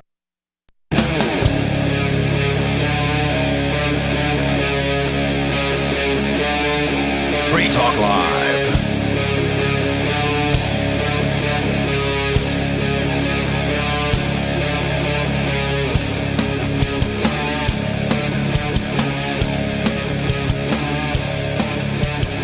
It is Free Talk Live. You're welcome to join us. 603-283-6160. If you want to do that, that's 603-283-6160. And with you tonight, it's Aria. And Conan. And Mark. And we've been talking about, various ways of achieving liberty in our lifetime. But I want to move on because, Conan, you brought in an interesting article about fat shaming. And this is one of the many ways in which I diverge from the typical ravenous, frothing at the mouth left. Mm-hmm. Obesity is unhealthy.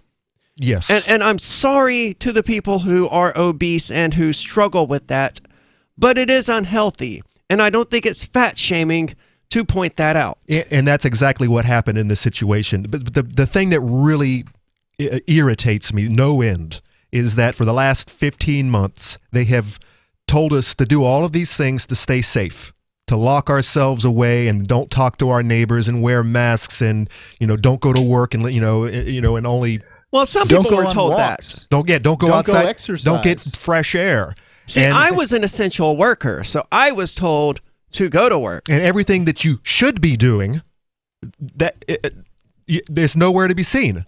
Fauci has never come out and said, hey, look, fatties, you're overweight. Well, see, I would draw the line at fatties. That's probably, I don't know if I would call it, I guess it technically would be fat shaming, but it's unhelpful. It doesn't help at all. And I have those, and by the way, I have the numbers from the CDC, just dealing with that exactly. But in this story, the first story, a fitness trainer and Team USA paintball player Jessica Mayola.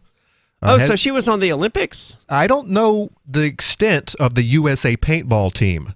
That sounds like something that would be on the Olympics these days, though. I miss paintball. Paintball was a good time. I mean, isn't ping pong an Olympic sport? I wouldn't. Oh yeah. Well, but that makes sense though, because across the rest of the world, especially and especially in Asia, they love them some ping pong. But anyways, Jessica Mayola has been booted off of the squad after she was accused of fat shaming a teenager hospitalized for COVID-19 by saying he needs an effing treadmill more than a vaccine.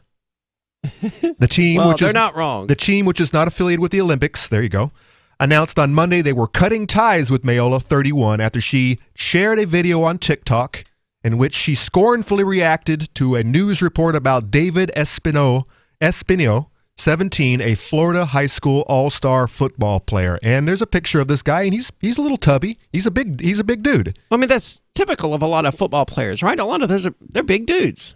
And big as in he has more meat on him than is healthy. Yeah, COVID's attacked the obese at higher rates than it has those that are within what they would call a healthy BMI. Well, so it has more severe effects on people who are obese. Yep. Here from the CDC. Obesity worsens outcomes from COVID-19. Duh. Adults with excess weight are at an even greater risk during the COVID-19 pandemic. Having obesity increases the risk of severe illness from COVID-19. People who are overweight may also be at increased risk. And here are the numbers. More than 900,000 adult COVID-19 hospitalizations occurred in the United States between the beginning of the pandemic and November 18, 2020. Models estimate that 271,000 of those 900,000, so 30% of those hospitalizations were attributed to obesity. I'm not surprised at all. Well, no, we're not, because we've been talking about this for more than a year. And probably another 20% were from diabetes. But most of the population out there, it's going right over their heads. It's going in one ear and right out the other, not even hearing what we're saying right now. I just want my wonder pill. I just want my wonder vaccine that I don't have to do anything. I don't have to take care of myself. I just get the shot and I can go back to being a dummy. Well, I think that what I hear from this is that somebody probably was a little overzealous when they were talking about trying to encourage people to lose weight to combat COVID-19, and perhaps they don't like the idea of a vaccine. I'm of the opinion that you generally attract more flies with honey than you do with vinegar. So, the best way to describe it is this way. Now, whatever reason the U.S. paintball team decides to let somebody go, I don't think that makes any sense, personally. I didn't support Colin Kaepernick receiving all the flack for, what I considered to be a misguided, show of... all right, let's get into this. Why would you say it was misguided? Because basically he was fundamentally saying what BLM's saying, and I tend to disagree with it. I don't think you can really show that Black Americans are truly treated terribly in America versus other groups. And I think that it's just divisive. I think we're better off. I think everybody's better off working hard, doing their best in life, being happy, rather than being concerned with everybody else's color. I would tend to agree, but I would also disagree. I would tend to agree that would make people happier, but the reality is that, Black Americans, they do have a harder time in the United States than white Americans. I think they do. I would agree with that. But I also think that much of the internal conversation that goes on amongst leftist BLM supporters, you pick the terminology, I don't really care, is disempowering in a way that it creates a conspiracy theory in one's mind. Like, so for instance, I'm discriminated against, I know it, because I'm a convicted felon. But the thing is I don't know when I'm discriminated against.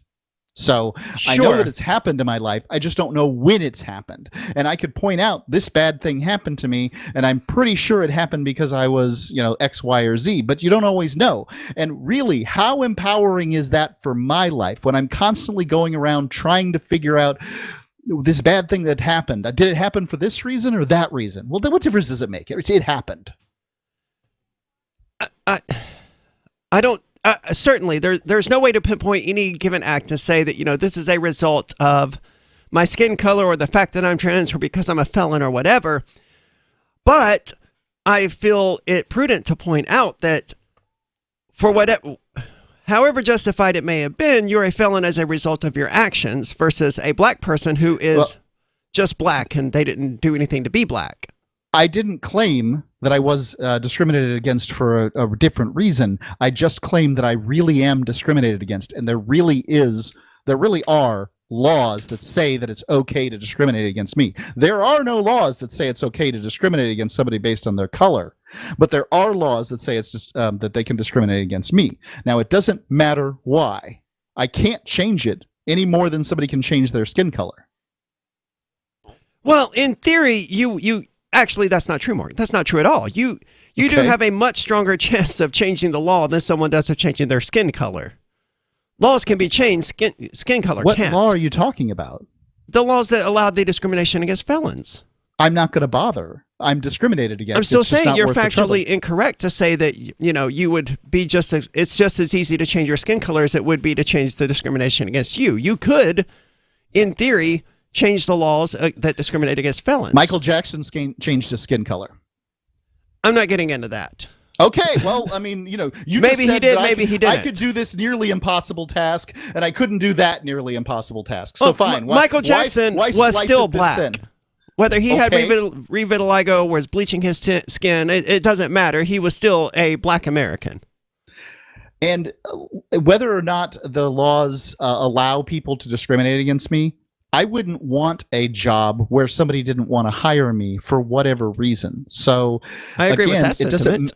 it doesn't make a difference to me whether I'm discriminated against or not. I can tell you when I go to foreign countries like Japan and Canada, and I get questioned, kicked out of the country, thrown in jail over it when I didn't know these things were going to happen. That's a little frustrating. But am I going to sit there? How likely is it I'm going to change the law in Japan, Aria? I don't know, but it's more likely than a black person becoming white or a white person becoming black, at the very least. So the two things aren't equally viable. What are your thoughts? 603-283-6160. A poor black man to a rich white woman. When Monster Hunter International discovers one of Isaac Newton's wardstones being auctioned off, they decide to steal it and use it to destroy the Chaos God once and for all. But a mysterious thief upends their plan, and it soon becomes a race against time as something much older and infinitely more evil awakens in the jungles of South America. Monster Hunter Bloodlines by New York Times bestselling author Larry Correia and Baen Books. Visit monsterhunternation.com for more. Are you tired of governments murdering people around the world? Stop using their money. There is an alternative. Bitcoin is a stateless free market non-political currency. Bitcoin cannot be inflated or controlled by any government. By using their money, you are helping the state. Stop doing it. You have an incredible alternative available now. Learn it, use it, spread it. Get started with Bitcoin at bitcoin.com. That's bitcoin.com. Do you feel like your nation, state, or community no longer holds your values? Have you dreamt of a place where people agree that liberty is important and are free to pursue their projects so long as they respect the property of others? There are many people just like you that are discovering freeprivatecities.com. Their social media links are at the upper right of the page at freeprivatecities.com. All skill levels will be needed when the first of the Free Private Cities opens. It's sooner than you think. Stop arguing and build. freeprivatecities.com. Breaking weather news. Belize is sunny and around 82 degrees every day this week. What's the forecast for your life? If current politics and economic prospects are cramping your freedom, escape to the tropics. UCI Development has affordable second homes for you to own or rent in Belize and other tropical countries. Places with stable governments and growing economies. Secure your freedom now. To find out more, send an email to ftl@ecidevelopment.com. Why did you move to the Shire? I moved here to the Shire because there's other people around who take liberty just as seriously as I do. I moved to the Shire because I saw videos of people challenging authority and thought that I could get support myself. It called to me, like, do this, right now. I wanted to be around people like me who got it, and once I got here, I knew there was nowhere else that I wanted to be.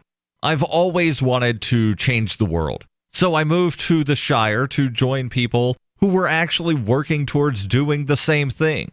The people here are awesome, loving, and positive. It was for the adventure and for the feeling of something important is happening here, and I just wanted to come to sort of be part of that. Visit ShireSociety.com to read and sign the Shire Society Declaration and learn the reasons why, if you love liberty, you should immigrate to the Shire. Plus, connect with others via the forum at ShireSociety.com. That's ShireSociety.com. There are lots of ways to listen to Free Talk Live. Our podcast has been around since podcasts began, and now the FTL feed is loaded with content besides our full show archives. Did you know that we make it easy for you to customize your podcast subscriptions? We have different feeds, one that includes only our full shows, one with just the Daily Digest, and our main feed that includes everything. You decide what you listen to. It's quick and easy to customize your feeds at feeds.freetalklive.com. That's feeds.freetalklive.com. I'm a little obsessed with My Magic Mud. Several years ago, I met Jessica Armand, the founder and CEO of My Magic Mud, and I didn't even know my teeth were coffee stained. A week's worth of use convinced me, and now I use it every 3 or 4 days. It's clinically proven to whiten teeth, and I think it cleans better too. My Magic Mud's available at most local health food stores, Sprouts, Natural Grocers, CVS, Walmart's Natural Beauty Aisle, but I can get it for you for 20% off with coupon code FTL20 at mymagicmud.com. FTL20 mymagicmud.com. We're still not sure why you'd want to watch, but our video feed is streaming nightly for free at cam.freetalklive.com.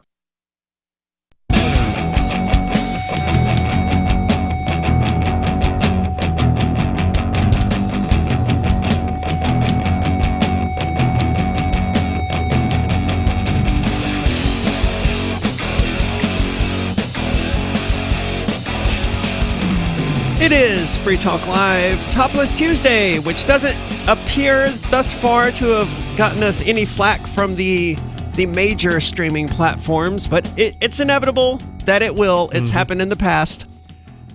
However, She Talk Live is also a topless episode these days. That's coming up tomorrow. You can watch it at video.freetalklive.com. Even if that wasn't happening, we're ultimately going to get hit for Topless Tuesdays, and we're going to get suspended from these major platforms, and that's one of the many, many, many reasons to get away from them. We've been using LBRY for years. It's an uncensorable, decentralized, blockchain-based media sharing protocol. In 2020, LBRY launched Odyssey, which is a video sharing website to compete with YouTube, and it's really taking off now with over 1 million channels, many of whom are disaffected YouTube creators. During YouTube's crackdown for not towing the government line on COVID, the Free Talk Live YouTube channel started receiving strikes, and it could be taken down at any moment. I think one of those has probably expired by now, so in theory, we could go back to streaming to the Free Talk Live YouTube channel, and we probably should. I should make a note to look into that, but it's inevitable.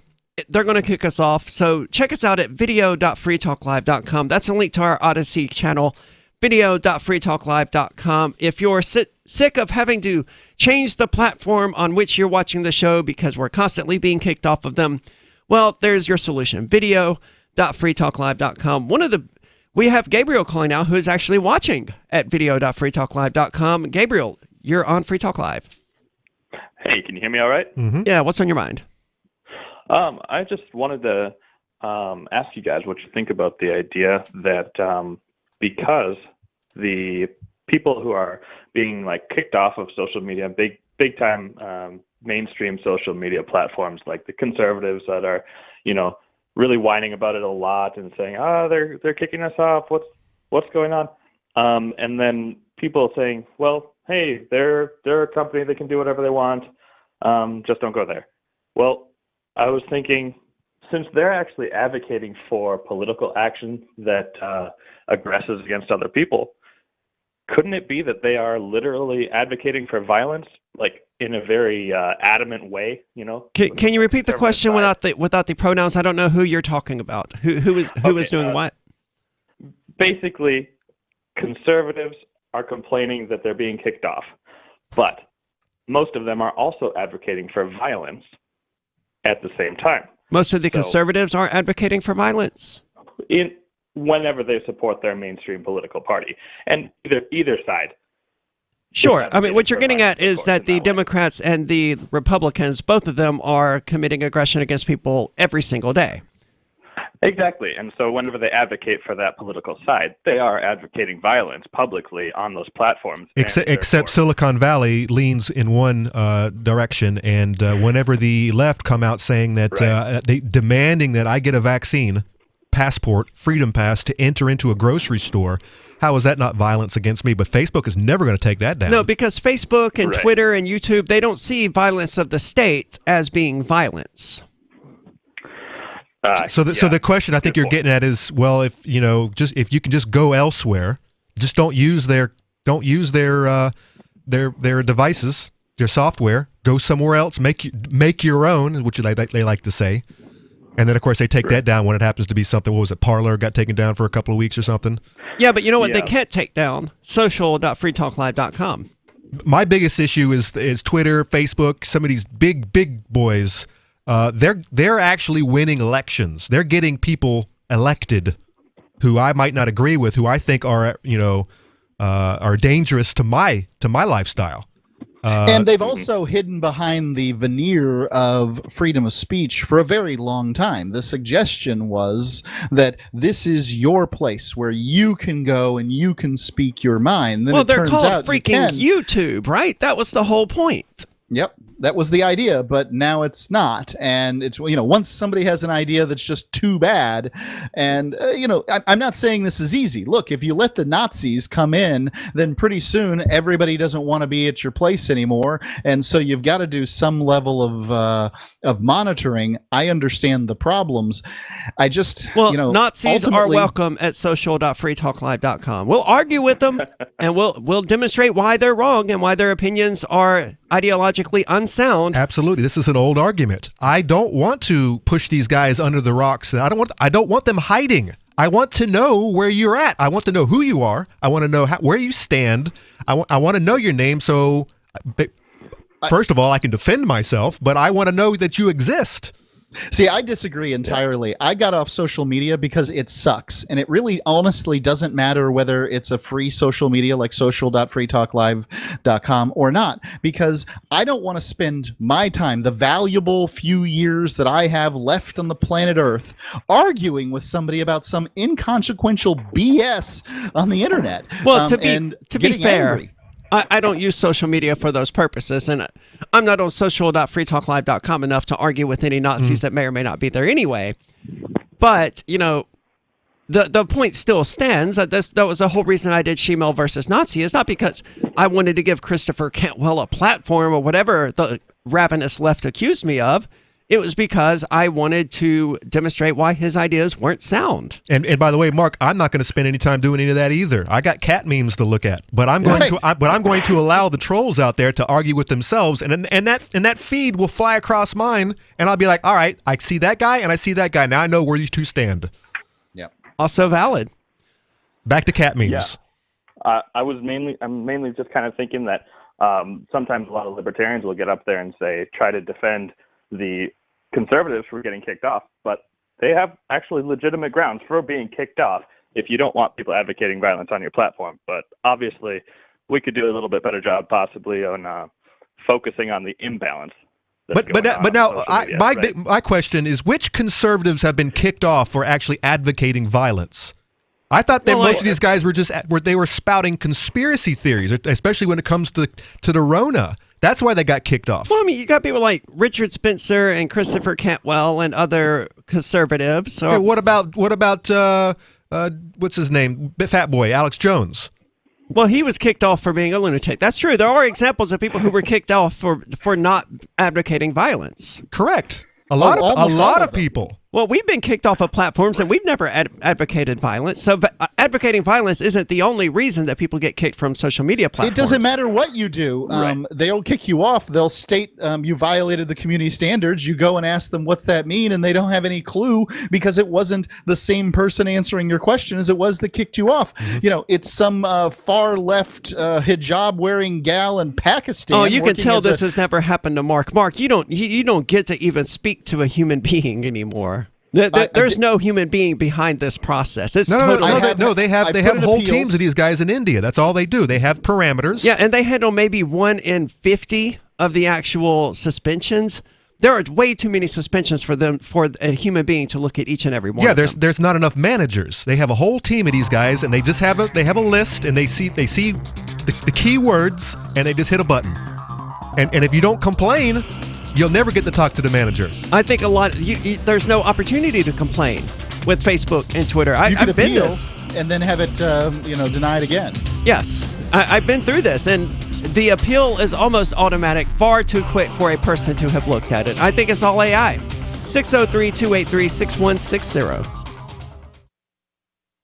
Free Talk Live's video archives have been on Library for years. Library is an uncensorable, decentralized, blockchain-based media sharing protocol, and we're big fans of it here on Free Talk Live. In 2020, Library launched Odyssey, a video sharing website to compete with YouTube, and it's really taking off, now with over 1 million channels, many of whom are disaffected YouTube creators. During YouTube's crackdown for not towing the government line on COVID, the Free Talk Live YouTube channel started receiving strikes and could be completely taken down at any moment. Thankfully, Odyssey started offering live streaming, so we're now streaming live every night and posting our video archives permanently to Odyssey. You can watch live or anytime on our Odyssey channel by visiting video.freetalklive.com. If you want to go all in, download the desktop app at lbry.com, and then every video archive you watch, you'll help seed and keep it online forever. At minimum, we ask you visit video.freetalklive.com and follow us on Odyssey today. video.freetalklive.com. From Feature Story News in Washington, I'm Nina Maria Potts for the latest world news. The governor of New York has resigned after being accused of sexually harassing multiple women. Andrew Cuomo denied the allegations but said it would be best for the people of New York if he stood down. Sarah Walton reports. In a bombshell press conference, Andrew Cuomo announced that he did not want state legislature to be tied up with an impeachment hearing to remove him from his job, and so he would resign. In the week since a report by New York's Attorney General accused him of sexually harassing at least 11 women, the governor had so far resisted calls for him to stand down from within his own party, including from President Joe Biden. In his statement, Cuomo vehemently denied the allegations against him, saying the most serious were not based on fact. But he did apologise to women who felt uncomfortable by his behaviour and said he had often used physical touch and terms of affection as a sign of friendship. The governor's resignation will be effective on August the 24th. He'll be replaced by his deputy, Kathy Hochul, who will become the first female governor of the state. Sarah Walton, New York. US President Biden says he has no regrets about authorizing the withdrawal of US forces from Afghanistan, even though the Taliban have now seized control of several provincial capitals and are fighting to take over several others. President Biden has ordered a US special envoy to try and negotiate a ceasefire with Taliban representatives in Doha. Talks have accelerated with the US envoy, Zalmay Khalilzad, warning if the Taliban take the country by force, they will be ostracized by the international community. That warning will likely fall on deaf ears, and it was very clear in the tone of US President Biden that he has no regrets about withdrawing US troops from Afghanistan. Afghan leaders have to come together. We lost thousands, lost death and injury, thousands of American personnel. They've got to fight for themselves, fight for their nation. A Canadian citizen, Robert Schellenberg, has lost his appeal against the death penalty in China. He denies charges of smuggling methamphetamine into the country, and the Canadian government says he's a political pawn being held in retribution for Canada's arrest of a top executive with Huawei. Reporter Patrick Falk is in Beijing. The Higher People's Court of Liaoning said on Tuesday that considering the nature and the circumstances of the crime and considering the harm to society, that the conviction was accurate and that the sentence was appropriate. But this doesn't all end here quite yet, because the verdict will now be sent to China's Supreme Court for review. The US Senate has passed a $1 trillion infrastructure package with both Democratic and Republican support.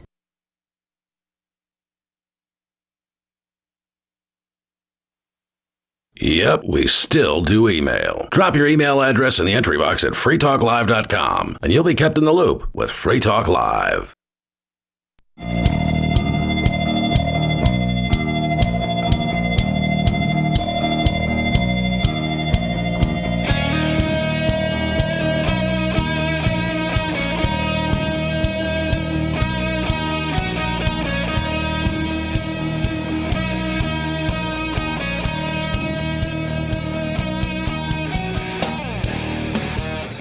It is Free Talk Live, 603-283-6160 if you want to join us. 603-283-6160.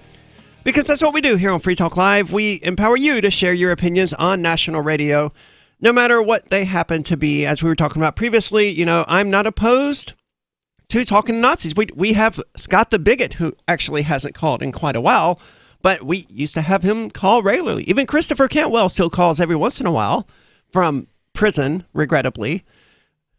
But anyway, with you tonight, it's Arya, Conan, and Mark, and we're talking about obesity and COVID because this is not news to us. But we knew that obesity was one of the primary underlying conditions that caused COVID or the coronavirus to become life-threatening. Yep. Age, obesity, and vitamin D deficiency. Those are the three. Those are the three winner chicken dinners. Is that actually listed as one of them? I don't think here on the CDC. Actually, I might delve a little further in there to see where they stand on that. But and of course the comorbidities are like heart disease. That's a big monster one, right? Which there. is linked strongly to obesity and diabetes. Mm-hmm. But I mean, speaking of, we were just talking about canceling conservatives, which you know, as far as influencers out there who really get it, it's most definitely they if they're right wing and they say anything off the beaten track, they risk losing their positions pretty much every time they get in talk. I mean, we've seen it ourselves with YouTube. They're ready. They're ready to boot us. I'm surprised we're still on there. Well, they talk about it all the time in their YouTube videos. Is they're like, I can't say this word, but it rhymes with such and such, or like they'll make up code words, which is pretty common to get around these rules. But basically, they're all the time saying that YouTube is not a platform for free speech. Yep, and they can't get sued either. It's how you like that. If they ended up one of their videos gets someone killed, they're off the hook. But they can spend all their time and energy monitoring and they can spend all of their energy anything you were saying controlling what content you get to see, which I'm saying is unfair. Back in the day, you know what canceling was? It's when you didn't like a product and you boycotted it. You just did not click on it. You did not buy it. Now canceling, and this is what happened to Jessica, this paintball gunner. But let me explain why I started laughing. I decided to look up the Free Talk Live YouTube channel and see how long we had until the strike went away. As it happened, because mine is the one we're currently streaming to, mine was the one that's pulled up, and sure enough, your content was removed due to a violation of our community guidelines, and we were given a strike. Well, no, we were given a warning. We'll get a strike if it happens again. That's the last one too, right? The third strike? No, this is on my YouTube channel. Oh, your which YouTube we're streaming to because the Free Talk Live YouTube channel is on the verge of being deleted. So yes, we just got our own medical misinformation strike for yesterday's episode. Did we even talk? I don't think we mentioned COVID yesterday. No, but back to where I was going with that. Back in the day, you didn't like something. Don't click on it. Don't buy it. Now, all you got to do, and this is what happened to Jessica. It wasn't yesterday's You get episode. a bunch of TikTok Karens who blow up this paintball organization. Hundreds of them emailing, you need to fire this person. She's disgusting. We can't have that. How can you live with yourself? And that's what they did. They were worried about their message. They were worried about their model, and they're like, sorry, Jessica, you got to go. See, and it's disgusting because here she is, an actual a person who is involved in fitness, and you think she would know a thing or two about obesity and these CDC numbers that we were just talking about, that you are more likely to get the COVID if you are overweight. Well, a fitness trainer isn't a doctor. No, but I mean, I would. Correct. You're absolutely correct. But she's correct, though. But she's correct. I mean, she's correct that you're more likely to get hit with harder symptoms if you're more obese. And the CDC says so. But no one wants to talk about those particular realities. If America why should decided, they could just get a vaccine. Well, and sweep their obesity under the rug for a few more years. Easy way out. They had a full year to lose some weight if that's what they wanted to do. And frankly, I'll be honest, I didn't lose any weight during that time frame. I had to catch COVID to lose weight. But they had all that time to lose weight. I gained weight. Yeah, well, most but it wasn't Americans did. But I wasn't inactive like most Americans were. Yep. Most Americans gained weight during 2020. Yeah, well, I just drank too many Monsters. I find it disturbing that this woman is obviously in good shape. She takes care of herself and she does it for a living. has been basically thrown off of her team for speaking the truth.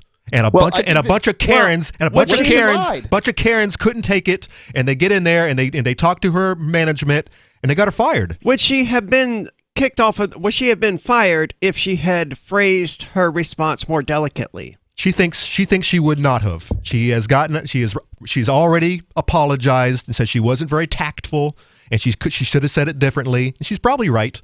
But at the same time, she's still right. She's still right. She is still correct, but there's a big difference between, telling someone, you need a treadmill, not a vaccine. And look, the biggest threat that COVID-19 causes is to people who are obese. The best course of action would be to lose some weight. Mm-hmm. But as far as I'm concerned, it doesn't matter whether they're right or not. I've supported lots of people who said things that I would disagree with, because this is right or wrong. This is still an opinion situation, and you can. It's your freedom to say things in an untactful fashion. What the American paintball, team should be worried about is paintball.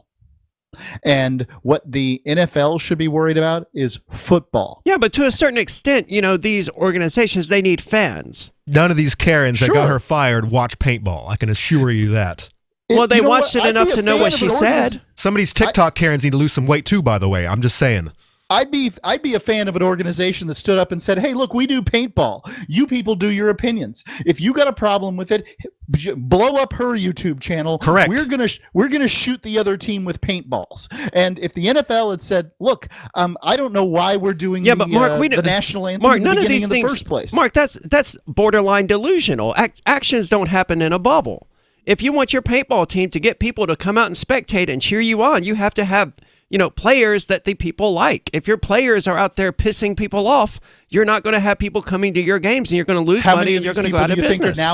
How many of these people you think are now going to go to a paintball game? This is the problem. I don't know, but neither do you. When you start, worrying about the wounds of the injured Twitter followers, then let's be serious here. Look, Free Talk Live doesn't gain or lose listeners by changing its message. We don't change our message. We keep it the same day after day after day. You should have the freedom to say what you want, so long as you're going to deal with the consequences. As far as I'm concerned, I'm willing to take the consequences of freedom of speech because I think it's important. Does that mean I can post dead cop memes on our Facebook page again? You cannot. So you do care about the consequences?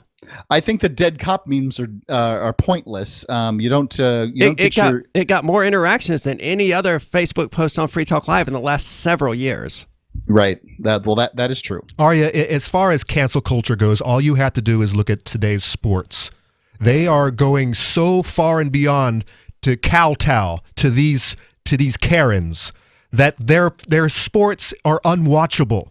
They are losing people left and right because they don't want to deal with all this wokeness. And we're talking about paintball. I want a rough and same thing was like the derby girls, the roller skater girls. I want some rough and tough girls out there who are throwing it around and getting dirt under their nails. I actually like that. That would make me now I want to go watch paintball because of this. But now she's not there anymore because they're kowtowing to the Karens, to the woke. I can't stand it. It makes me sick. Maybe I'm wrong. Sports in this country is dying because of these fat Karens. What are your thoughts? 603-283-6160. More coming up here. It's Free Talk Live.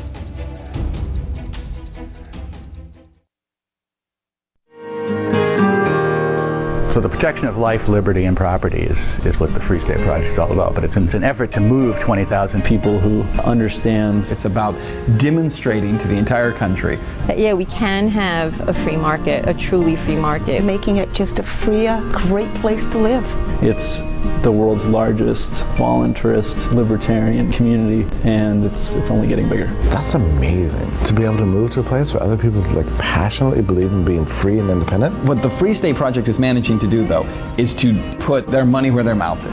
Physically getting up across the country and saying, let's go someplace and let's demonstrate the power of these ideas. There's a lot of kind of philosophy that surrounds liberty. There's a lot of thinking about it and talking about it. But here in New Hampshire, people are doing it.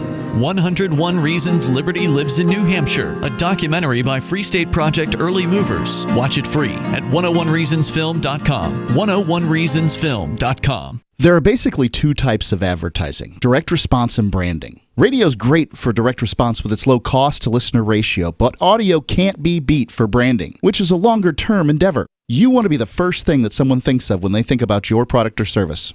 If you have a local business that you want kept top of mind in your community, call the station. If you need national reach, Free Talk Live's got around 200 radio stations, millions of monthly listening sessions, can suit all budgets, and if we don't think we're right for you, we'll tell you. Email me, mark@freetalklive.com. What if you want to hear the latest episode of Free Talk Live, but all you have is your phone, you forgot to download our archive, and you have no data connection? You can call our Listen line at 641-793-0191. That's a long-distance number, so you may incur charges. If not, listen as long as you want. 641-793-0191. The Free Talk Live Listen line, 641-793-0191. If you're looking for work, you know what I mean by elevator speech. It's the short version, saying just enough to make the listener want to listen more. Even if you're not a job seeker, effective communication skills have never been more important, with money and attention so scarce now. So to cut through the clutter, choose every single word as though it was the last word the person you're speaking to will hear. Otherwise, it might be. Instead of saying, due to the fact that, say, because. And avoid mispronunciations. Say jewelry, not jewelry, which could offend. Undoubtedly, you don't want to say undoubtedly. And whatever you do, never use a preposition to end a sentence with. Just kidding. For more tips, hit survivalspeech.com. I'm Holland Cook. Tired of cancel culture? Sick of mega tech corporations holding an axe over your head? Join the LRN.FM Matrix chat server. It's self-hosted, so no one else can tell us what to do or say. Don't like the existing channels? You can make your own. You can even connect into some of our channels from other Matrix servers. It's federated. For the full LRN.FM Matrix experience, though, you should join our server via the step-by-step instructions at chat.lrn.fm. Chat.lrn.fm. Looking for a great real estate investment? Consider New Hampshire, which is ground zero for the Liberty Movement. Your first call should be to Mark Worden from Porcupine Real Estate. He's more than just a real estate agent. He's your New Hampshire concierge. Where are the best places to live? Do you want farm, city, the burbs, or forest? Do you want a duplex or multifamily building so that renters pay your mortgage? There are homes in all price ranges in New Hampshire, and Mark can help with financing too. Invest in liberty and property. Mark Worden can help. PorcupineRealEstate.com. Got Telegram? You can follow our channel there and discuss show prep with other listeners at telegram.freetalklive.com.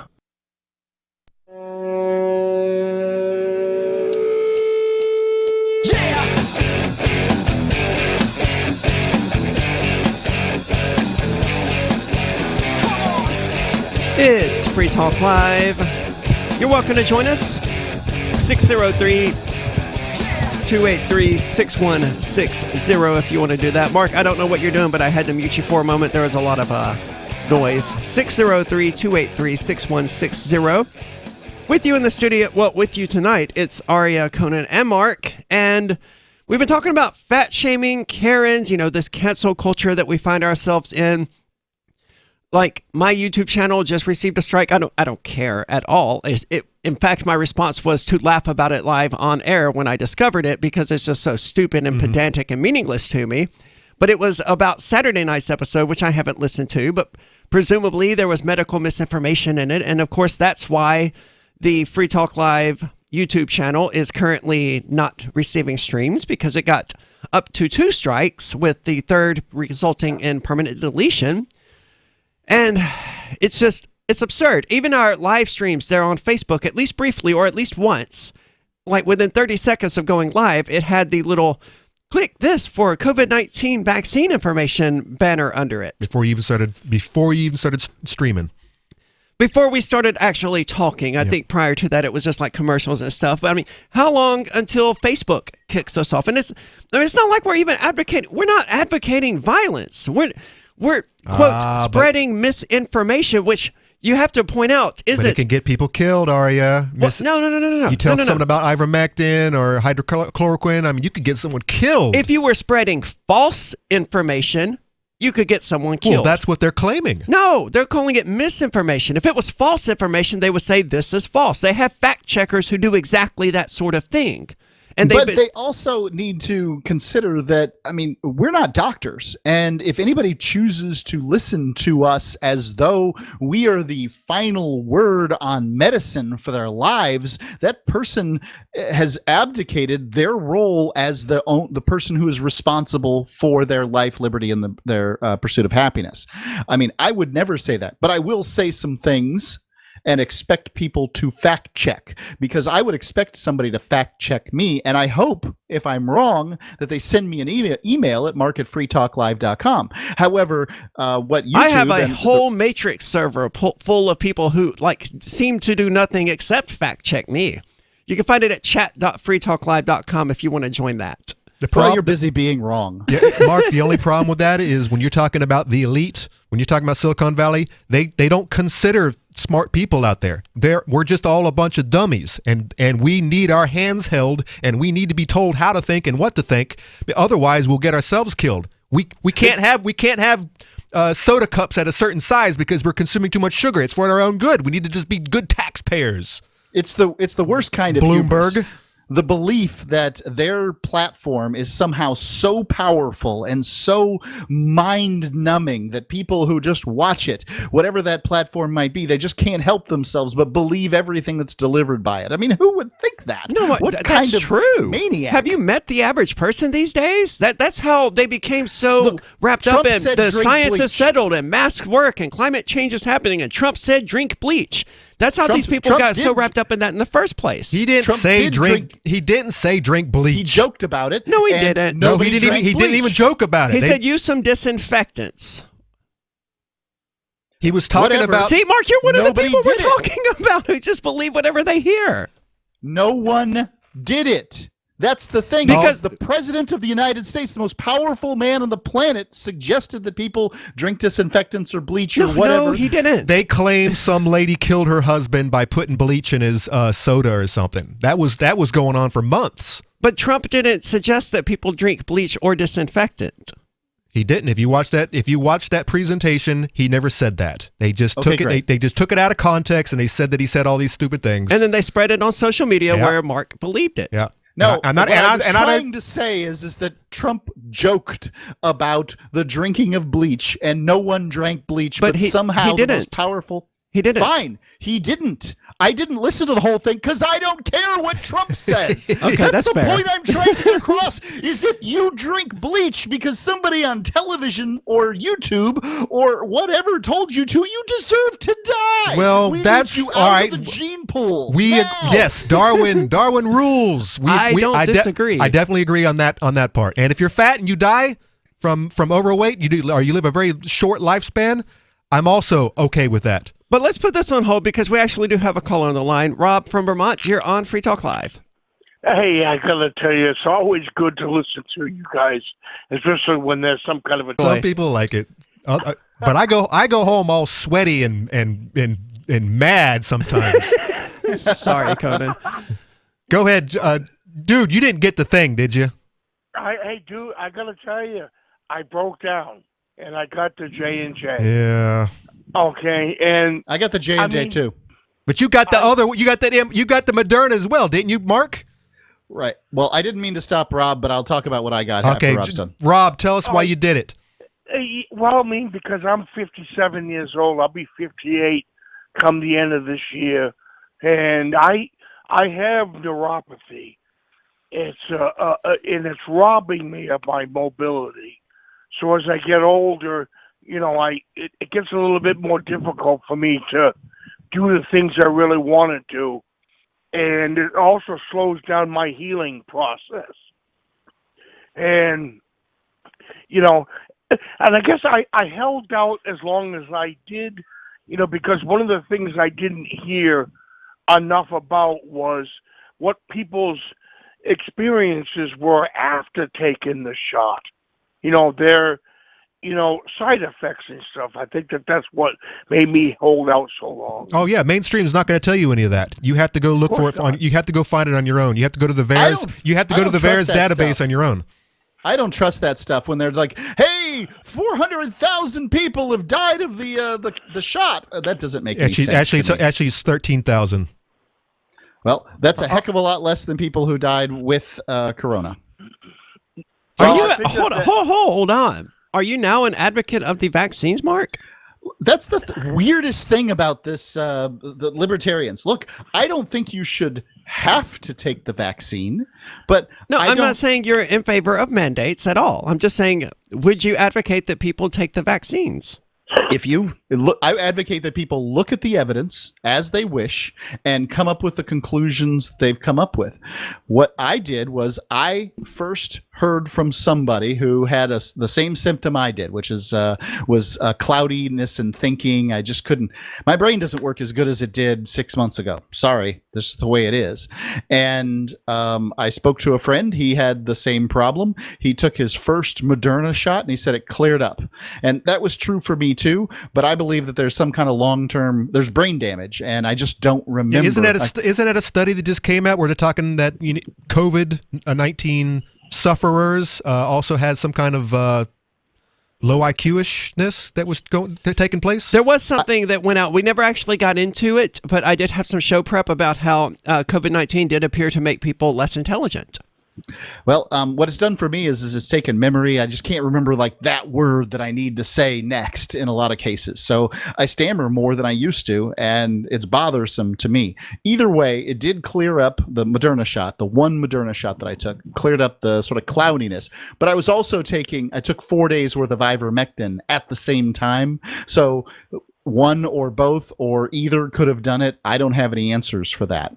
But after that, we found out I'm going on a cruise with my mother, and that the second Moderna shot wasn't going to come close enough to the date that we were going to get on the boat to have 14 days. So I needed to take the J&J shot. So I went there. I talked to the pharmacist. He said, "Yep, shouldn't be a problem."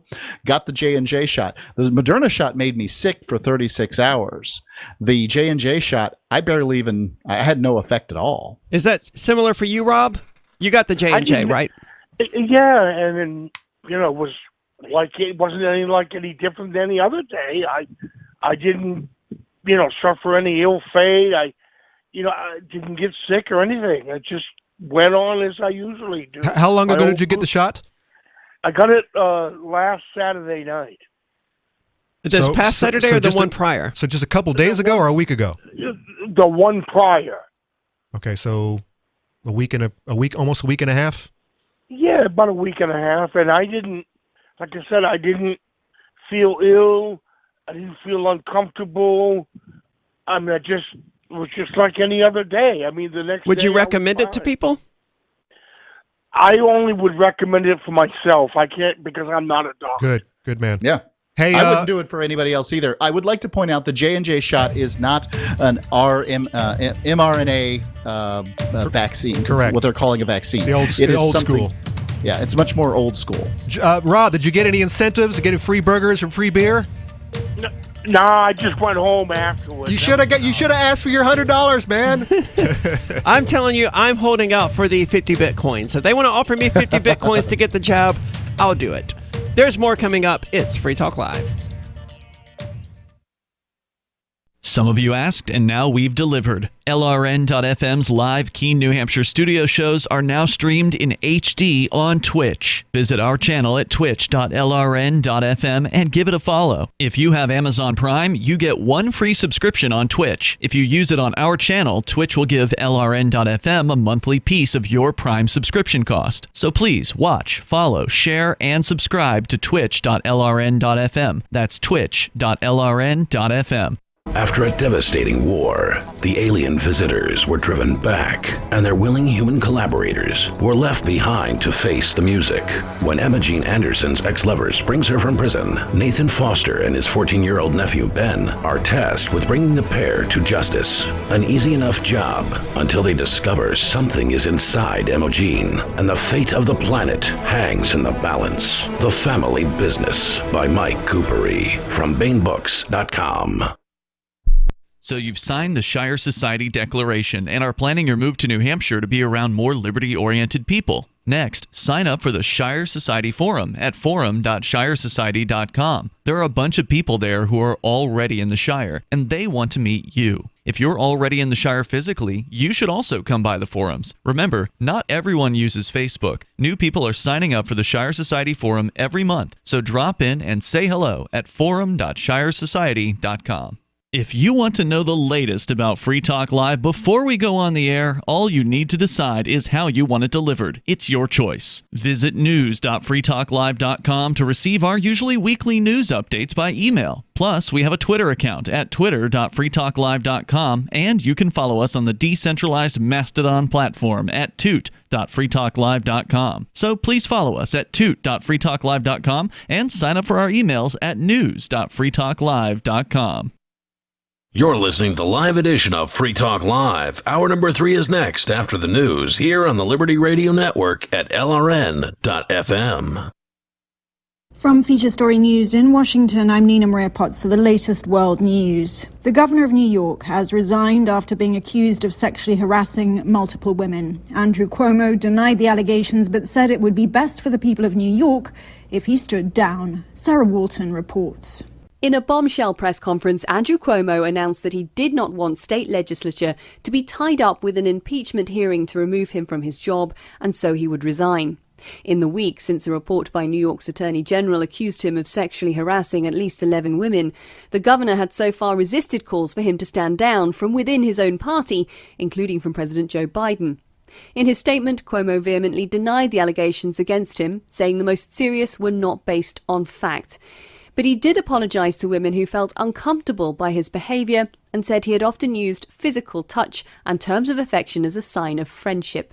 The governor's resignation will be effective on August the 24th. He'll be replaced by his deputy, Kathy Hochul, who'll become the first female governor of the state. Sarah Walton, New York. US President Biden says he has no regrets about authorizing the withdrawal of US forces from Afghanistan, even though the Taliban have now seized control of several provincial capitals and are fighting to take over several others. President Biden has ordered a US special envoy to try and negotiate a ceasefire with Taliban representatives in Doha.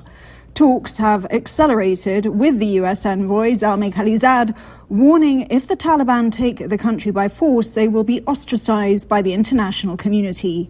That warning will likely fall on deaf ears, and it was very clear in the tone of US President Biden that he has no regrets about withdrawing US troops from Afghanistan. Afghan leaders have to come together. We lost death and injury, thousands of American personnel. They've got to fight for themselves, fight for their nation. A Canadian citizen, Robert Schellenberg, has lost his appeal against the death penalty in China. He denies charges of smuggling methamphetamine into the country, and the Canadian government says he's a political pawn being held in retribution for Canada's arrest of a top executive with Huawei. Reporter Patrick Falk is in Beijing. The Higher People's Court of Liaoning said on Tuesday that considering the nature and the circumstances of the crime and considering the harm to society, that the conviction was accurate and that the sentence was appropriate. But this doesn't all end here quite yet, because the verdict will now be sent to China's Supreme Court for review. The US Senate has passed a $1 trillion infrastructure package with both Democratic and Republican support. From bureaus worldwide, this is FSN. With FSN Spotlight, I'm Simon Marks, looking again today at the situation in Afghanistan. President Biden on Tuesday said he has no regrets about ordering the US troop withdrawal and indicated the future is now contingent on the willingness of Afghan forces to stand up and fight the Taliban in a bid to save the country. They've got to fight for themselves, fight for their nation. They've got to want to fight. But many observers believe even if they find the will to fight, the Afghan armed forces simply aren't up to the task. Aaron David Miller is a former Middle East advisor and negotiator at the State Department. He worked under both Democrat and Republican presidents. He's now with the Carnegie Endowment for International Peace and doesn't think the current Afghan government can be saved. There's no doubt that Taliban emerges as the most significant military and perhaps even political force in the country.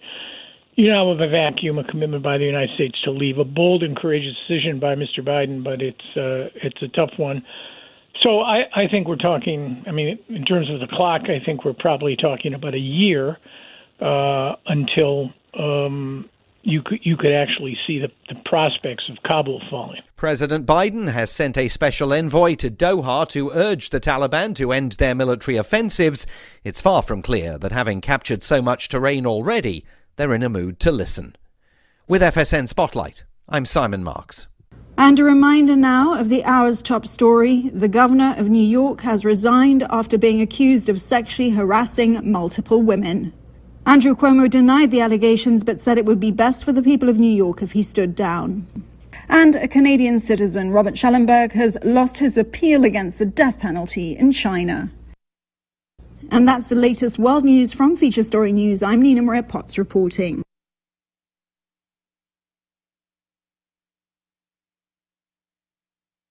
Last month, the FDA approved Illuccix, a new class of weight loss drug that helps users avoid overeating by producing nightmarish hallucinations whenever food is around. Illuccix targets the brain's cerebral cortex, stimulating the centers responsible for fear and visual processing. Test subjects reported an unprecedented decrease in appetite and showed dramatic weight loss, with only 18% reporting night terrors or subsequent cardiac arrest.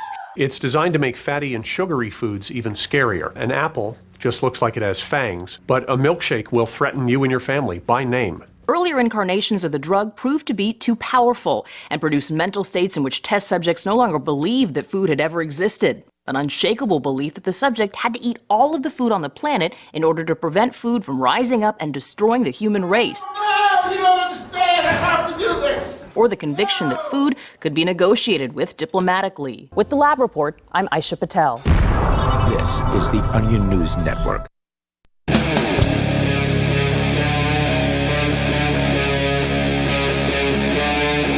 Free Talk Live.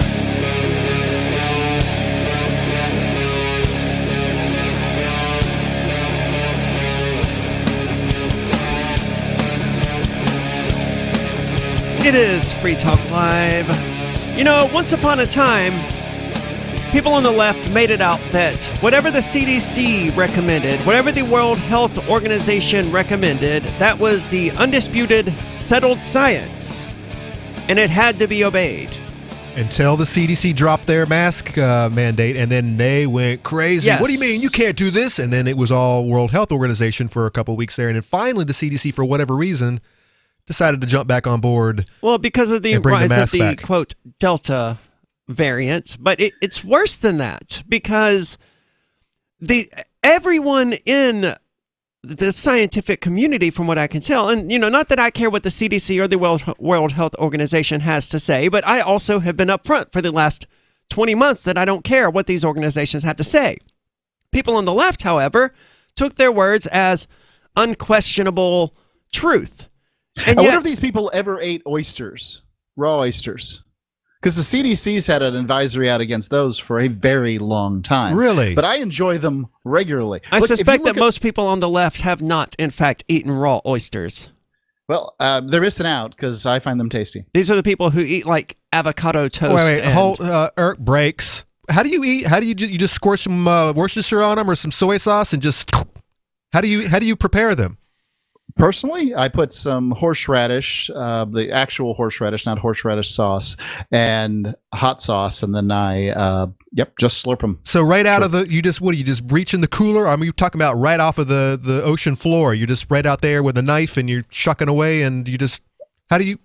No, I prefer to get mine from from restaurants. Conan, I know you're not a big restaurant fan generally, but if I get oysters, I usually get them at a restaurant, yeah. That's a shame, because I was enjoying the idea of scuba diving Mark out there, scooping up oysters off the ocean floor and surfacing with his little pocket knife, scooping up and eating it right there in the ocean. The reason I mention that is because if the CDC has already come out against this, how is your restaurant that you're eating at? How are they able to do this? Well, they have an advisory against it, not a ban against it. Is that right, Mark? Is there something on the menu that says, oh, by the way, it's the same thing they say about the hamburger. If you don't cook your hamburger to a certain temperature, you're going to risk getting sick.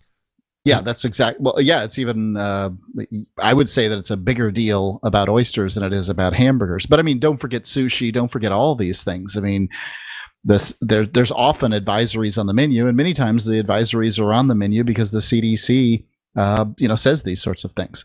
Look, people take calculated risks in their lives all the time. Yeah, just look at all the numbskulls that are driving around their motorcycles without helmets. I mean, that's look at all the numbskulls driving around their motorcycles. That as well. But at least wear a damn helmet. So I mean, where are all the safety nuts out there wanting to create law to require helmets in this state? I hope they're absolutely out there. I don't hear about them.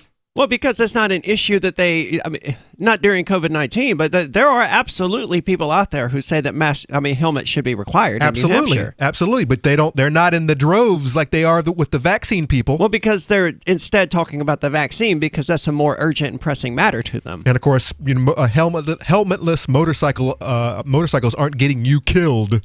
But if you're unvaccinated, you can get me killed, right? Well, that's just it. That's the argument. It's no longer about the vaccine anymore, and That's what I was trying to get at, ultimately, before we got sidetracked into talking about oysters, is the CDC has said that there's no evidence whatsoever to get a booster shot. Dr. Fauci has said there's no reason to get a booster shot. And how recent is this? Because we know they change their mind every week. Fauci changes his mind every 3 days. This is 3 days ago. All right. So tomorrow morning, Fauci's going to say something different. Maybe. But still, the World Health Organization has come out and said, no, look, please don't get booster shots. And what's the reasoning behind that? Because Pfizer wants the booster shots out there. That's more money for them. No, the World Health Organization's reason for that is because they would rather the vaccines go to third world countries that, a lot of people haven't had their first round. To kill all the third worlders off. I guess, but none of that changes the fact that people in the U.S. are getting a third shot. They're getting a booster shot without FDA approval, without CDC recommendation, without World... That's just kookery. It is, but these are the people who say the science is settled. This is all about facts. This is all about reason and following the science. Mark, during the break, and this is why we need you in the studio. During the break, I was actually asking when Mark was going to get the booster shot to go on your next cruise, because they're going to demand it the next 6 months. Your cruise people. At some point, they're going to demand this thing and that thing, and ultimately, you just got to make a decision in life. Are you going to not travel? Because to me, the most important freedom is the ability to travel internationally, to be able to get on a plane and go someplace else. And I'm willing to trade a lot for it. But, in today's culture, you're constantly trading this thing or that thing for whatever sort of freedom it is you want. Well, for me, it's being healthy. And that's the most important thing. And I don't want any part of this. I don't want any part of this. And you know what? I used to be. I've had vaccines before. I was in the military. They jabbed me up. They got me. So a couple years back, I really didn't care about it all. But after seeing what I've seen in the last year and a half, I don't think I'm ever going to get a vaccine again, ever. Any of them, because I don't trust these people. I don't trust them at all. Well, these people trust Big Pharma more than they trust the CDC or the World Health Organization or Dr. Fauci. Now, I don't trust any of them. Right? I don't trust Big Pharma. I don't trust the World Health Organization. And I certainly don't trust the CDC or Dr. Fauci. Or Bill Gates. But at least that's consistent, right? These people who have been railing against Big Pharma for most of their lives, presumably, are now siding with Big Pharma against the CDC. So this is from Fox News. Good example, by the way. 2 years ago, here on the local radio, going to town on the opioid industry.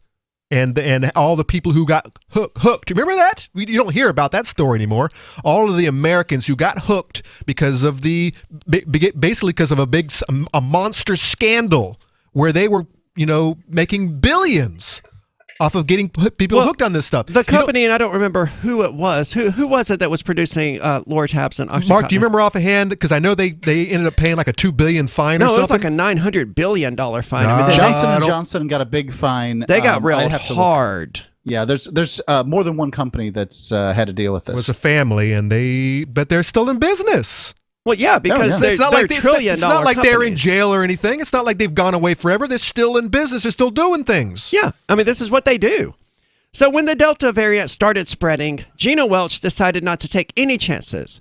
She got a third booster dose of the COVID-19 vaccine by going to a clinic and telling them it was her first shot. The U.S. government has not approved booster shots against the virus, saying it has yet to see evidence they are necessary. So this is not an evidence-based decision, right? This is a woman who is fearful, who is emotional, and who decided to get a third booster shot because of that fear, not because of evidence, not because of science, not because of U.S. government recommendations.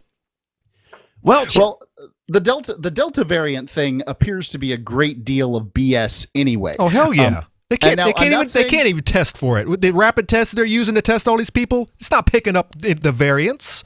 Well, presumably they're isolating some people and sending what they have back to a lab. Correct. They take a small sample, 100 people here, 100 people there, and they send it to the lab, and they decide using the PCR test, which you know how I feel about that nonsense. Well, the PCR test also wouldn't identify which strain. You can only do that by looking under a microscope and examining its genome and stuff like that. Well, once they figure out what it looks like, the PCR test will... You can't see a virus under a microscope? Sure, Mark, electron microscopes exist. You can't see a virus with a microscope that you buy at Walmart. I'll back off of this, but I mean, I was under the impression that you couldn't see a virus with an electron microscope, but maybe you're right. I don't know. Let me make another statement about. We figured out ways to see actual photons, so we can certainly see something as large as a virus. The problem, I don't know that you're seeing photons. Not with the naked eye. Or with an electron microscope. Not with an electron microscope, no. Why don't you look it up? Because I can't just Google things, Mark. No, that's right. However, I can say for sure that there are microscopes powerful enough to image viruses. I'll take your word for it. Will you take my word that since I've been watching this excess death chart for a very long time, that there isn't a single bump, not the slightest of bumps surrounding the Delta variant? I believe it. I don't doubt it at all. The Delta variant may be more contagious, but it doesn't appear to be more virulent. By the way, it was Purdue Pharmaceutical, $8.3 billion fine. There were several. No, well, this is the big one. That was the one you heard on the news. Are you tired of governments murdering people around the world? Stop using their money. There is an alternative. Bitcoin is a stateless, free market, non-political currency. Bitcoin cannot be inflated or controlled by any government. By using their money, you are helping the state. Stop doing it. You have an incredible alternative available now. Learn it, use it, spread it. Get started with Bitcoin at bitcoin.com. That's bitcoin.com. Do you feel like your nation, state, or community no longer holds your values? Have you dreamt of a place where people agree that liberty is important and are free to pursue their projects so long as they respect the property of others? There are many people just like you that are discovering freeprivatecities.com. Their social media links are at the upper right of the page at freeprivatecities.com. All skill levels will be needed when the first of the Free Private Cities opens. It's sooner than you think. Stop arguing and build. freeprivatecities.com. Breaking weather news. Belize is sunny and around 82 degrees every day this week. What's the forecast for your life? If current politics and economic prospects are cramping your freedom, escape to the tropics. ECI Development has affordable second homes for you to own or rent in Belize and other tropical countries. Places with stable governments and growing economies. Secure your freedom now. To find out more, send an email to ftl@ecidevelopment.com. The LRN.FM social media channels have been revamped. We've eliminated Facebook and focused on other platforms like Twitter and Mastodon, the decentralized alternative to Twitter. On our accounts, you'll find posts from multiple LRN.FM show hosts together in one place. Follow us on Twitter at twitter.lrn.fm, or better yet, move to the decentralized Mastodon social media platform at toot.lrn.fm, toot.lrn.fm. I think you'll like it. Free Talk Live, the show where anyone can call about whatever they want. And we do mean anyone. So are you saying that if government ran a dating service, that society's problems would be solved? Yes, actually they would. I know it's hard to believe, but it would. Yeah, that's real hard to believe. I mean, there are dating services all over the place. Why would a government-run dating service be better? No, they don't work. They're not Christian. They charge a lot of money. What makes you think a government-run dating service would be better or Christian? Yes, it would, because everybody would be in the same computer. Today would be run by a computer. Everybody's knowledge of their existence and location would be in one place. Let's say I disagree. What happens to me? What happens if you disagree? Well, you can disagree, but does that mean you're not going to cooperate with us? Yeah, that's right. I don't know. Maybe I'd come over there and beat the hell out of you. Free Talk Live, 7 nights a week from 7 to 10 Eastern, live on the Liberty Radio Network at LRN.FM. There are lots of ways to listen to Free Talk Live. Our podcast has been around since podcasts began, and now the FTL feed is loaded with content besides our full show archives. Did you know that we make it easy for you to customize your podcast subscriptions? We have different feeds, one that includes only our full shows, one with just the Daily Digest, and our main feed that includes everything. You decide what you listen to. It's quick and easy to customize your feeds at feeds.freetalklive.com. That's feeds.freetalklive.com. The new 4th edition of Healing Our World, The Compassion of Libertarianism, will take your understanding of liberty to a deeper level and has over 1,300 updated references, new cartoons, and a foreword by Dr. Ron Paul. With discounts for multiple book purchases, the 4th edition of Healing Our World is a great gift for the liberals, pragmatists, environmentalists, and Christians in your life who think libertarianism is cold-hearted. Get yours today at healing.freetalklive.com and use promo code FTL for a $5 discount. Do you appreciate what we do? Help us advertise, market, and promote for just $5 a month at amp.freetalklive.com.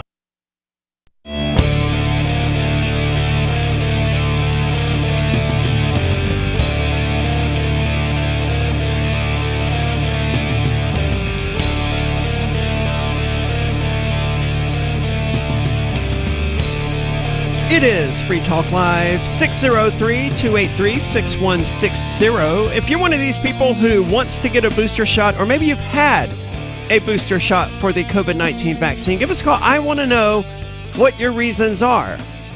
What evidence do you have that this was necessary or even a good idea? 603-283-6160. Welch here. Were you saying something, Mark? I was just going to. I was going to say something. Yeah, especially when you consider that when all of these things were first being unleashed upon us, everyone was saying, "Do not mix and match these things." Yes. If you're going to take the mRNA, but now they're doing that. If you're going to take Pfizer, you got to get an update Pfizer in, I don't know, 2-3 weeks or whatever it is, and do not go outside of that window. It is very important that you don't mix and match. Oh, and that you keep them all at a special temperature as well. Remember all that? All the special refrigeration units that were purchased, and then all I remember. And it's all out the window. It doesn't exist anymore. They've changed their science. The science has changed once again.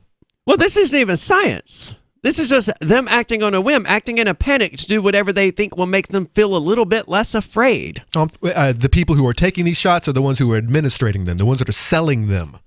Well, the ones who are taking the shots. The ones who are, distributing the shots and producing them, they're just trying to make money. And the more shots people have to get, the more money they make. Well, that's usually the way it works. Is that at this point, we have lionized and aggrandized neurosis in America. I mean, this is... Yes, the more afraid you are, the better person society today seems to think you are. Yes, this is universal psychosis is what this is. They have done a very, very good job of making everyone crazy.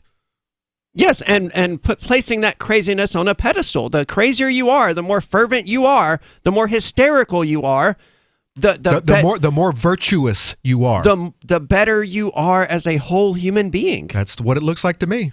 But Welch and an untold number of other Americans have managed to get booster shots by taking advantage of the nation's vaccine surplus and losing track and loose tracking of those who have been fully vaccinated. Welch, a graduate student from Maine who is studying chemical engineering, said that she has kept tabs on scientific studies about COVID-19 and follows several biologists and epidemiologists on social media who have advocated for boosters. And probably on TikTok as well.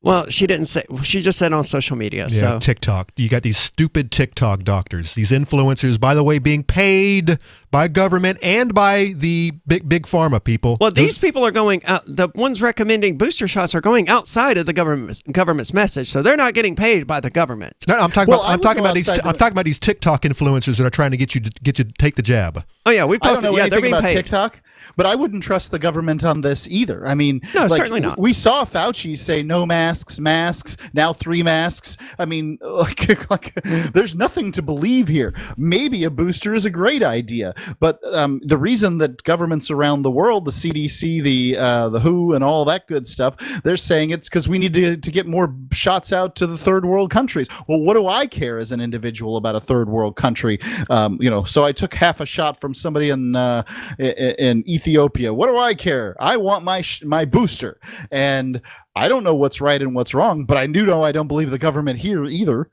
I certainly don't either, but I haven't believed them at any part of this, and I haven't believed Fauci or the World Health Organization or the CDC or any of the others. But I'm also not claiming I did. Welch here says she's going to follow these experts, and she's going to protect herself, not going to wait another 6 months to a year for them to recommend a third dose, which they may ultimately do, but this still isn't science. I mean, you lose the high ground to say that, you're following the science or you're following the evidence. When she's breaking the rules. When you go against the science. And yeah. I don't believe the CDC or the World Health Organization or Dr. Fauci or any of these others represent, quote, the science, like it's some mythological thing that has representatives on Earth. However, these people do. Obviously, no, stop. You just said it. Obviously, she doesn't because she is breaking the science. She's doing her own thing. But she believes she's following the science, and she points to several biologists and epidemiologists on social media. She's getting her medical advice from social media.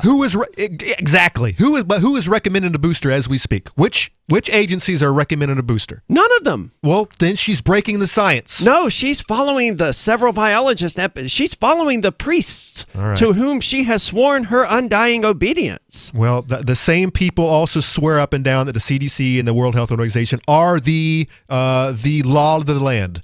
Whatever they say, we will follow until one of them says something I don't like, and then I'll switch to the other one. Kind of like the mask debate. Unless they find a priest who goes even further in the fear-mongering than the CDC, in which case is the next level. That's their favorite priest. Well, yeah. These social media epidemiologists and virologists. And of course, the next move, it's not going to be a booster. It's going to be another vaccine, a whole different vaccine that only deals with whatever variant we're currently fighting, so Epsilon or Lambda or maybe Delta. Well, they're already saying that, I saw an article on the Drudge Report today. I didn't click through because I didn't care, but it was like, the Delta variant is not your grandfather's COVID, right? Yes, it's contagious as chickenpox. And some it's other highly contagious, but it's the original was highly contagious. Well, the cold. Well, frankly, the common cold is highly contagious. Yep, it certainly is. And the coronavirus, the cold is a coronavirus. Not all colds are coronaviruses, but all coronaviruses up to this point, as I understand it, were colds. And now we've got COVID, which is this variant that was created in a lab, likely with U.S. government funding in China, collaborating to, I don't know, find out new things or maybe wipe out all the old people. Whatever the results are, you're right on target there, Mark. The old people are a problem. I mean, that's where most of the medical issues of revenue are going. They're going to keep the old people alive. If we can costly. If we can get rid of them, brave new world. Get back, build back better. Well, it's not just the old, right? They want to get rid of the obese as well. Well, if that was the goal, to present some virus that targets certain portions of the population, then I think we can look at the track of the virus and who it's killed to determine what they were trying to kill, and it's the obese and the old. But you don't want to kill everybody. Just the obese and the old. Yeah, I guess. But what they always need sick people. That's how they survive. So I mean, if you can get rid of some of these major problems, but you can make everyone sick, Wait a second. And we're constantly selling them booster shots every 6 months. Well, they don't have to do that. The government's not selling the booster shots. That's big pharma. I mean, the governments were doing the research that resulted in coronavirus, from what we can tell. I mean, we don't know that for sure. It doesn't seem that they intended only to an idiot release would it. believe otherwise. Yeah, but government is pushing they're pushing mandates. They want everyone to get the shot, so they might not actually be selling it, but they're definitely advising it. They're advising the vaccine, but the vaccine isn't the same thing as the virus. But the government's created the virus. Okay, so we're going that route. I wasn't even that's a whole nother theory. That's a whole other conversation. Well, as Mark was saying, I don't know how anyone can conclude otherwise. It's a bat coronavirus that they said originated in bats in the Wuhan province, where there is a laboratory where the Chinese government, the U.S. government worked together under the heading of Dr. Fauci, or specializing in bat coronavirus. Yes. I don't know how anyone could possibly conclude anything else, and then it escaped from the lab. And conspiracy theorist. But that seems to be what happened. And I haven't heard a better explanation. Nope. But then it escaped and then went, oh crap, what do we do now? Maybe I'm wrong. 603-283-6160.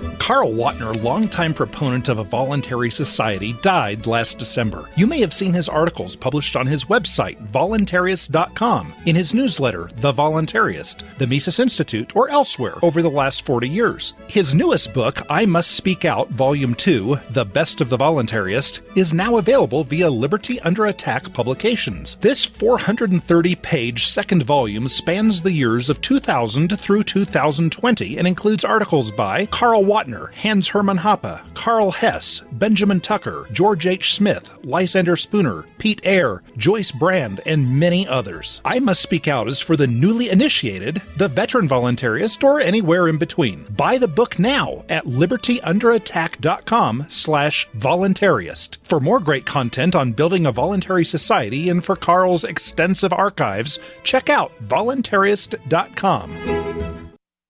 From Feature Story News in Washington, I'm Nina Maria Potts for the latest world news. The governor of New York has resigned after being accused of sexually harassing multiple women. Andrew Cuomo denied the allegations but said it would be best for the people of New York if he stood down. Sarah Walton reports. In a bombshell press conference, Andrew Cuomo announced that he did not want state legislature to be tied up with an impeachment hearing to remove him from his job, and so he would resign. In the week since a report by New York's Attorney General accused him of sexually harassing at least 11 women, the governor had so far resisted calls for him to stand down from within his own party, including from President Joe Biden. In his statement, Cuomo vehemently denied the allegations against him, saying the most serious were not based on fact. But he did apologise to women who felt uncomfortable by his behaviour and said he had often used physical touch and terms of affection as a sign of friendship. The governor's resignation will be effective on August the 24th. He'll be replaced by his deputy, Kathy Hochul, who will become the first female governor of the state. Sarah Walton, New York. US President Biden says he has no regrets about authorizing the withdrawal of US forces from Afghanistan, even though the Taliban have now seized control of several provincial capitals and are fighting to take over several others. President Biden has ordered a US special envoy to try and negotiate a ceasefire with Taliban representatives in Doha. Talks have accelerated with the US envoy, Zalmay Khalilzad, warning if the Taliban take the country by force, they will be ostracized by the international community. That warning will likely fall on deaf ears, and it was very clear in the tone of US President Biden that he has no regrets about withdrawing US troops from Afghanistan. Afghan leaders have to come together. We lost death and injury, thousands of American personnel. They've got to fight for themselves, fight for their nation. A Canadian citizen, Robert Schellenberg, has lost his appeal against the death penalty in China. He denies charges of smuggling methamphetamine into the country, and the Canadian government says he's a political pawn being held in retribution for Canada's arrest of a top executive with Huawei. Reporter Patrick Fock is in Beijing. The Higher People's Court of Liaoning said on Tuesday that considering the nature and the circumstances of the crime and considering the harm to society, that the conviction was accurate and that the sentence was appropriate. But this doesn't all end here quite yet, because the verdict will now be sent to China's Supreme Court for review. The US Senate has passed a $1 trillion infrastructure package with both Democratic and Republican support.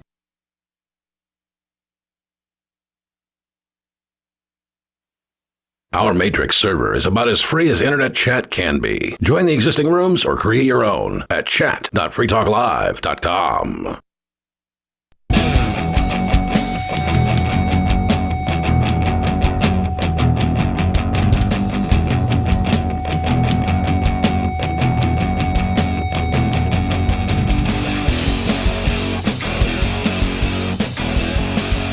It's Free Talk Live. You can call in, talk about whatever is on your mind. 603-283-6160 is the number for you to do that, because that's what we do here on Free Talk Live. We offer you the ability to express your opinions on national radio and on the internet for anyone who wants to do so.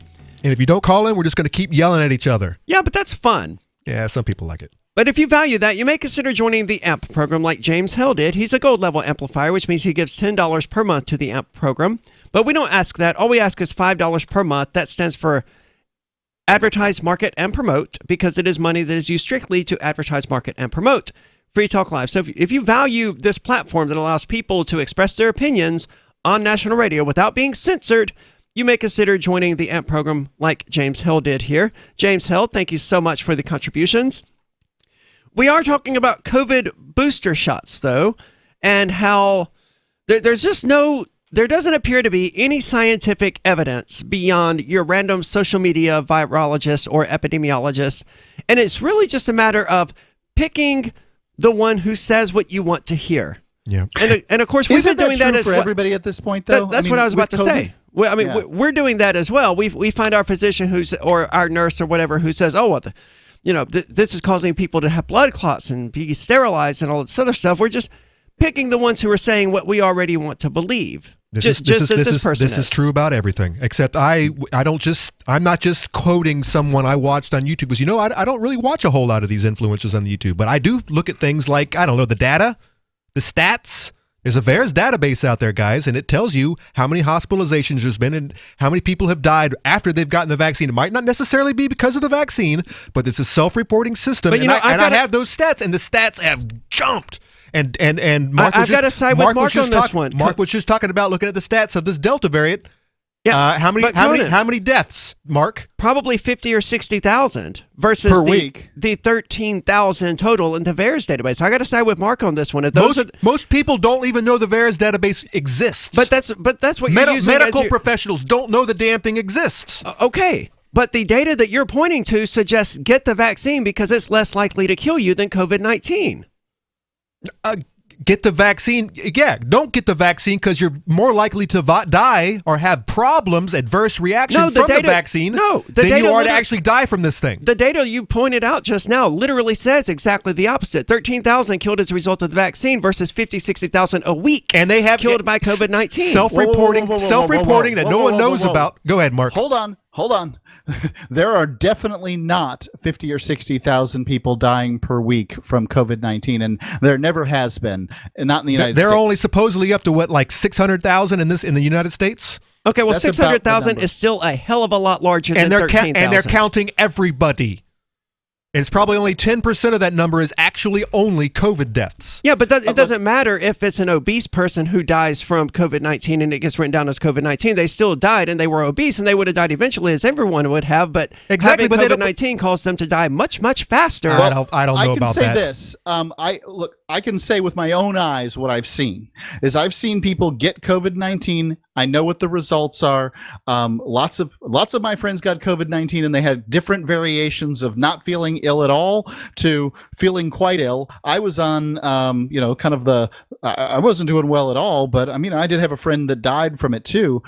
I've had a lot of friends get the vaccine, and many of them have gotten ill, but not terribly ill.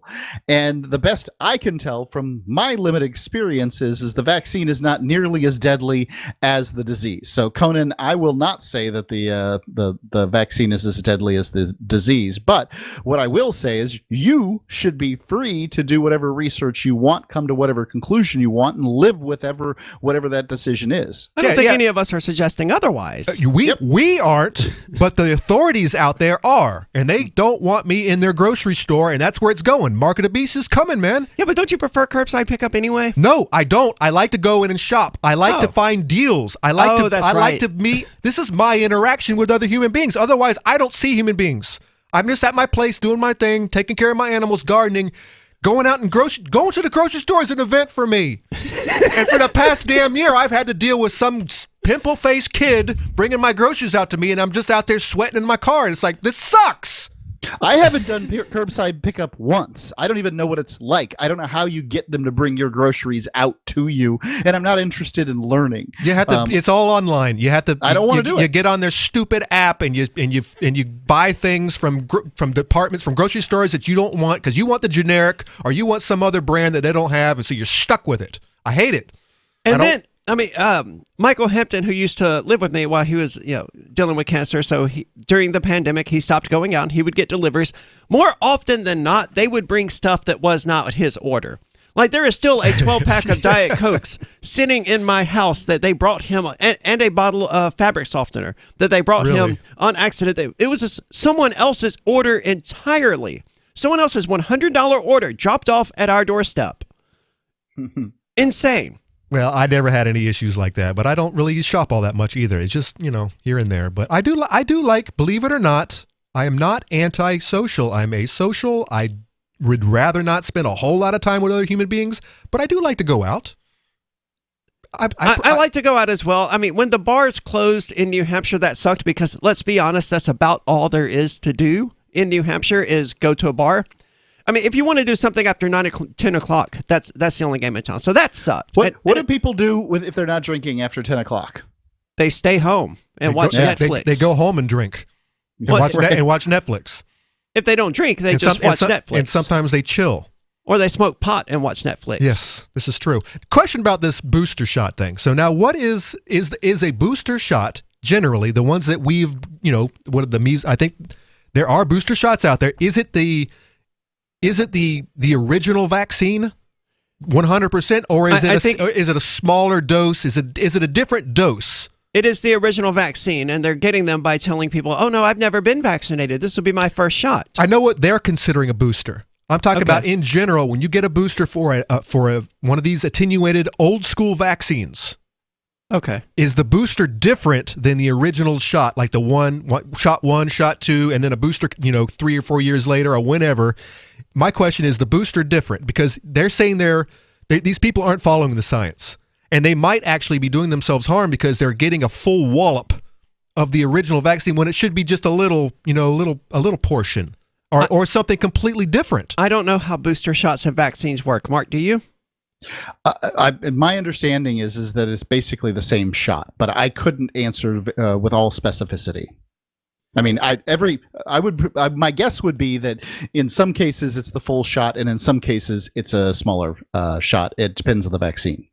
That's probably right. But so now So does this article tell how many people are doing this? How big of it? Well, it's unclear because the United States, thankfully, isn't keeping a national registry of people who have been vaccinated, and a lot of states aren't even doing it.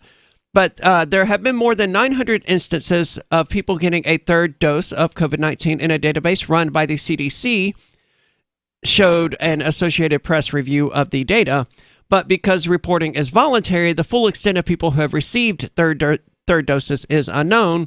It's also unknown if all of these people were actively trying to get a third dose as a booster. By the way, that's interesting because you could have people going in and getting more shots, and they're skewing the numbers. So what is it, like 150 million Americans have gotten the shot or something? Half the population? What if you have these booster crazies who are going and they're skewing the number? It's the same thing. I think by definition they are skewing the number to some extent. By the way, it's the same thing with the hypochondriac testers, the ones that are getting tested twice a week or whatever. I think they're skewing the number as well of cases out there, of known cases. If you're getting tested every week and they're counting you every single time you get tested as a case, that numbers are wrong. The numbers are way off just because of that. It's all insane. And there's certainly no science or evidence that I can tell to support the need for a vaccine at all, much less a third vaccine. And I don't agree with the government. It's not because the government has said this that I say that, but these people, they have held the government up as the pinnacle of what one should believe, and now they're just throwing it out because ultimately they're idiots. They're just going to do whatever they want to do. They don't care if it makes sense or not. And we've got other idiots to talk about, such as in Oregon, it's Free Talk Live. I've been told no in many different ways. I give you an order and you're going to obey it. George, you can go this way. You can do that and you have to leave here. You cannot bring silence to the rally. Walk with me. Well, I'm comfortable here, actually. Whoa. Hey.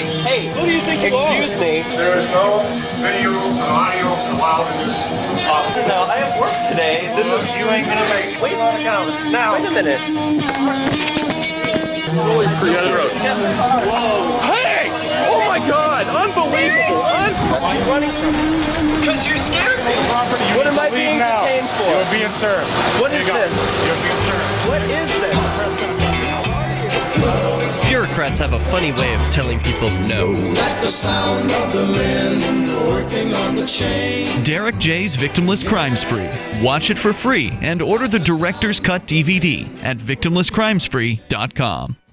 Are you a cryptocurrency advocate? The Crypto Tip is the ideal outreach tool to help new people discover cryptocurrency. It's a printable business card-sized tip that you can give to service providers, preferably in addition to a good cash tip. When the server scans the QR code, it'll bring up an explanation of cryptocurrency, how to install a wallet, and allow them to claim the tip. If they don't claim the crypto, you get your tip refunded to you after a time period you specify. Plus, if they do claim the tip, you get an email alert. Create as many tips as you want at cryptotip.org. That's cryptotip.org.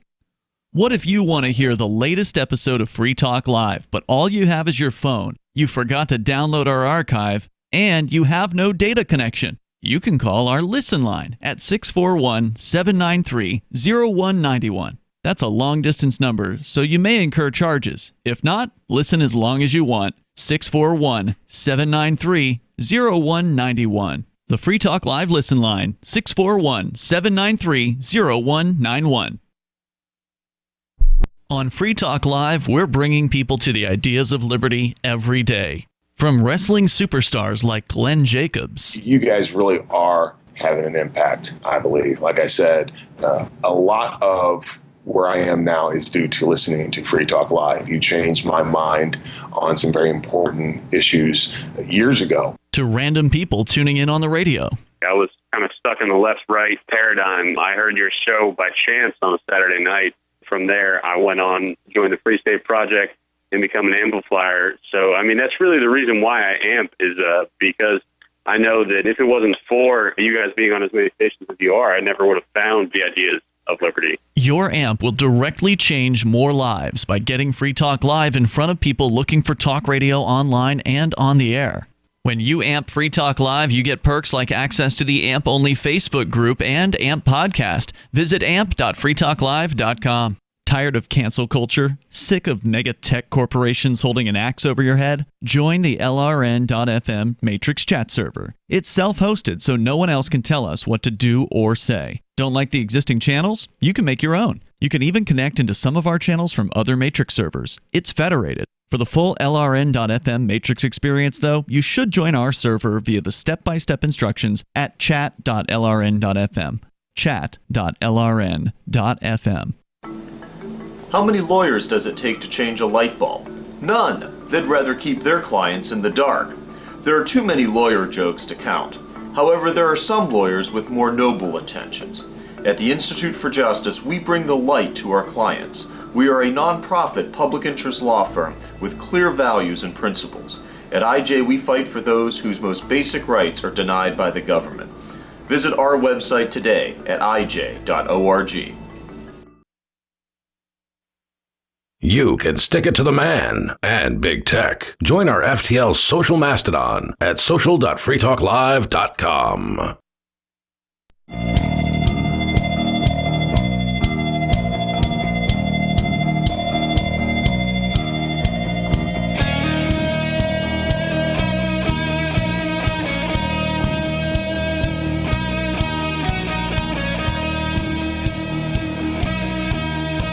It's Free Talk Live. Been talking about idiots here tonight, evidently. I guess in the grand scheme of things, we're always talking about idiots, really, because idiots run the world, or that's being generous. It's generous to call them idiots. At best, they're well-intentioned idiots. You definitely have your useful idiots, and then you have your ignorant. No, well, the useful idiots are the people like this who are running out there and getting a third dose of the COVID-19 vaccines. The idiots, the well-intentioned idiots who run the world, I'm talking about people who may be in the House of Representatives or the Senate who think that, oh, yes, we need to pass this billion-dollar infrastructure bill because it'll make the country better or whatever. Like Alexandria Ocasio-Cortez probably qualifies as one of these well-intentioned idiots. The ideas that she wants to implement would be disastrous. Oh, yes, but absolutely. They are well-intentioned. She's just kind of an idiot and can't see what happens after point C on the plan that she has created. Well, she didn't learn that in school, obviously, even though I know she's an economics graduate. Am I understanding that correctly? But Mark, what's this deal with the well, hold on, some idiots in Oregon? Before we get into that, we have Joe calling from Michigan. Joe, you're on Free Talk Live.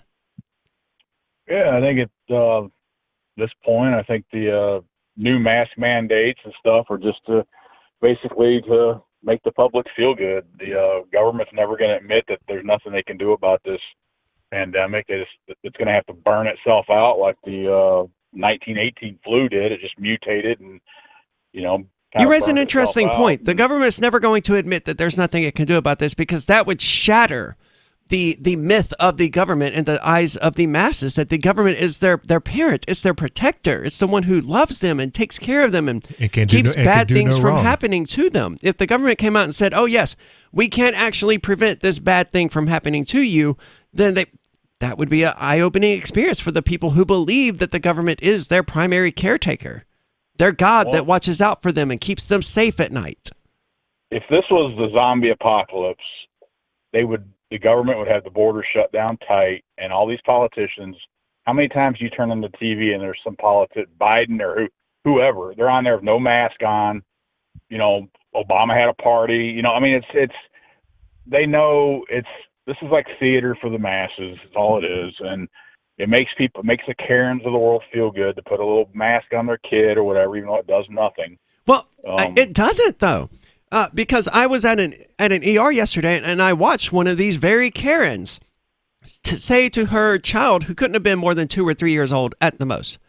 The child was crying, didn't want to put on a mask, and the mom said, I know I'm over this mask stuff too, but you're too young to get vaccinated, so you have to wear one. Yeah, caller, do you really think that people hold on, because then she proceeded to put on not one, but 2 masks on this crying, screaming 2-year-old. That's abuse. Absolute abuse. The Karens of the world, they are of the idea that they got the vaccine, they shouldn't have to wear masks anymore, and they're upset about the return of the mask mandates. Exactly, and that's where I was going with that. I don't think people are, I think there is a small handful of people who really want the mask to come back, but I think the majority of the population, like more than half anyways, I think they're really, really upset about the mask coming back. Yes, because they got vaccinated on the precipice that they weren't going to have to wear masks anymore. That's what it was. They said it for a whole year. You get the vaccine. When the vaccine finally gets here, we could go back to normal. Don't you guys want to go back to normal? Just Saturday, I was out at the bar with people who said exactly that. These young liberals, Bernie supporters, they were visibly, noticeably upset because we can all tell the mask mandates are returning universally. They're going to be everywhere pretty soon, and they're not happy about it. They're like, look, I got the vaccine. Why do I have to wear this stupid thing? Now they're admitting that they're stupid things. They're uncomfortable. They don't like wearing them. They just did it because, they were supposed to. But go along to get along. Yeah, but now they got the vaccine and they're like, wait a minute. No. This doesn't make any sense. You altered the deal. Yeah, that's because the disease wasn't meant to be cured. It was meant to be continuous. Yeah, we're always at war with everyone else. Yeah. Well, it is the invisible enemy. Yeah, the war is continuous. Well, thank you so much for the call tonight, Joe. It's sad to see this, but, I said a few months ago that, I don't think people are going to put up with this a second time. I hope not. I really hope not. And evidence seems to be bearing that out. I don't know how far these people are actually willing to make stands, but they're at the very least significantly unhappier about the return of the mask mandates than they were about the initial mask mandates. I think for the first round of them, they saw them as a means to an end. Okay, this is a bad thing. We just have to do our part and get through it. But then they did their part by getting the vaccine. They went a little bit further. And now they're being told, no, you didn't do your part enough. You have to put the mask back on. So, Mark, tell us about what is happening in Oregon. I heard something about the governor there deciding that it's not really necessary for high school graduates to be able to do math or to learn to read and write. OregonLive.com, for the next 5 years, an Oregon high school diploma will be no guarantee that a student who earned it can read, write, or do math at a high school level.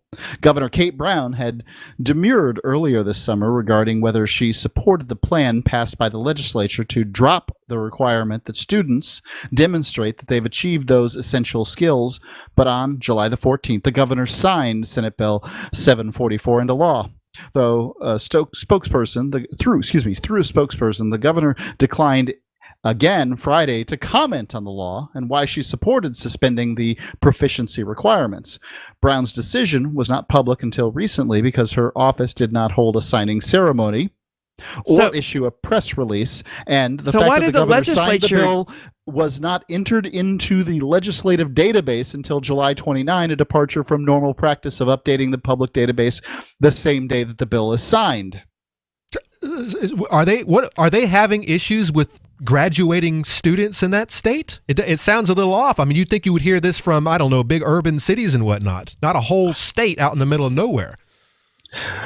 Going on, skipping here, Boyle said in an email statement that suspending the reading, writing, and math proficiency requirements while the state develops a new graduation standards that will benefit Oregon's Black, Latino, Latinx, there it is. Indigenous, Asian. So they're Pacific racist who think that black people can't read or write or do math. No. You got it backwards. Math and reading are racist. We have to get rid of it because those agencies are in fact racist against blacks and Hispanics. But that's only believed by people who think that black people are incapable of doing math and learning to read and write. Yes, racists. Yes. Exactly. This woman. They're just blaming the actual subject matter instead of their own racist inclinations.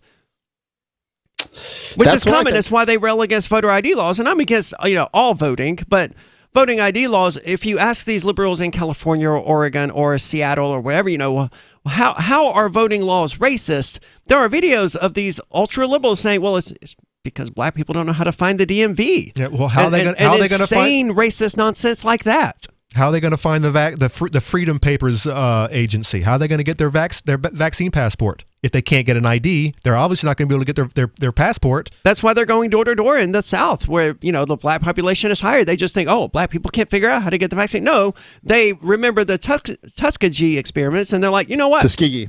Yep. Okay. Thanks. And they're like, I don't think I want your vaccine because I've seen what you do when you experiment on populations. Rightfully so. And it would be nice if more of the Americans public felt the same way and even knew history. But you know what? It's probably not required any longer for graduation. So that's why we don't know history. I think it says a lot that one of these segments of the population that has absolutely no reason to trust the government, when the government comes along peddling these vaccines, points out, oh yeah, we don't trust you. Well, I'm here in the South, if you want to call Sarasota, Florida, the South. And what I can tell you is that I've walked into grocery stores and I've had people ask me, do you want a free vaccine today, sir? Holy crap. Further, what? A grocery store? Have signs up. I'm not kidding you. They've got signs up saying, get your free vaccine right now. And they have the same here clear. At the CVS here in Keene. Yeah, but it's an actual drugstore.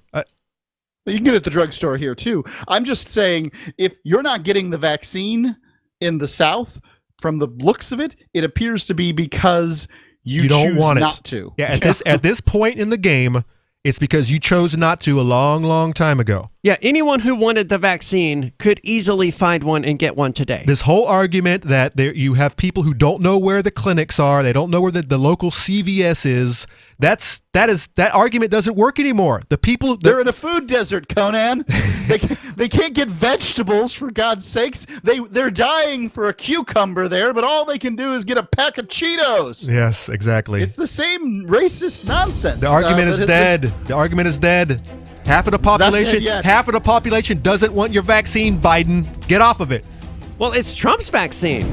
Isn't it? If it was Trump's vaccine, it would have been the other half of the population. Exactly. Good point.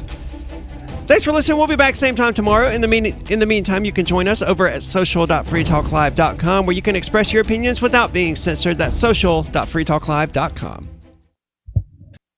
When a lunar observatory detects a radio broadcast originating from Proxima Centauri, the nations of Earth discover their first contact with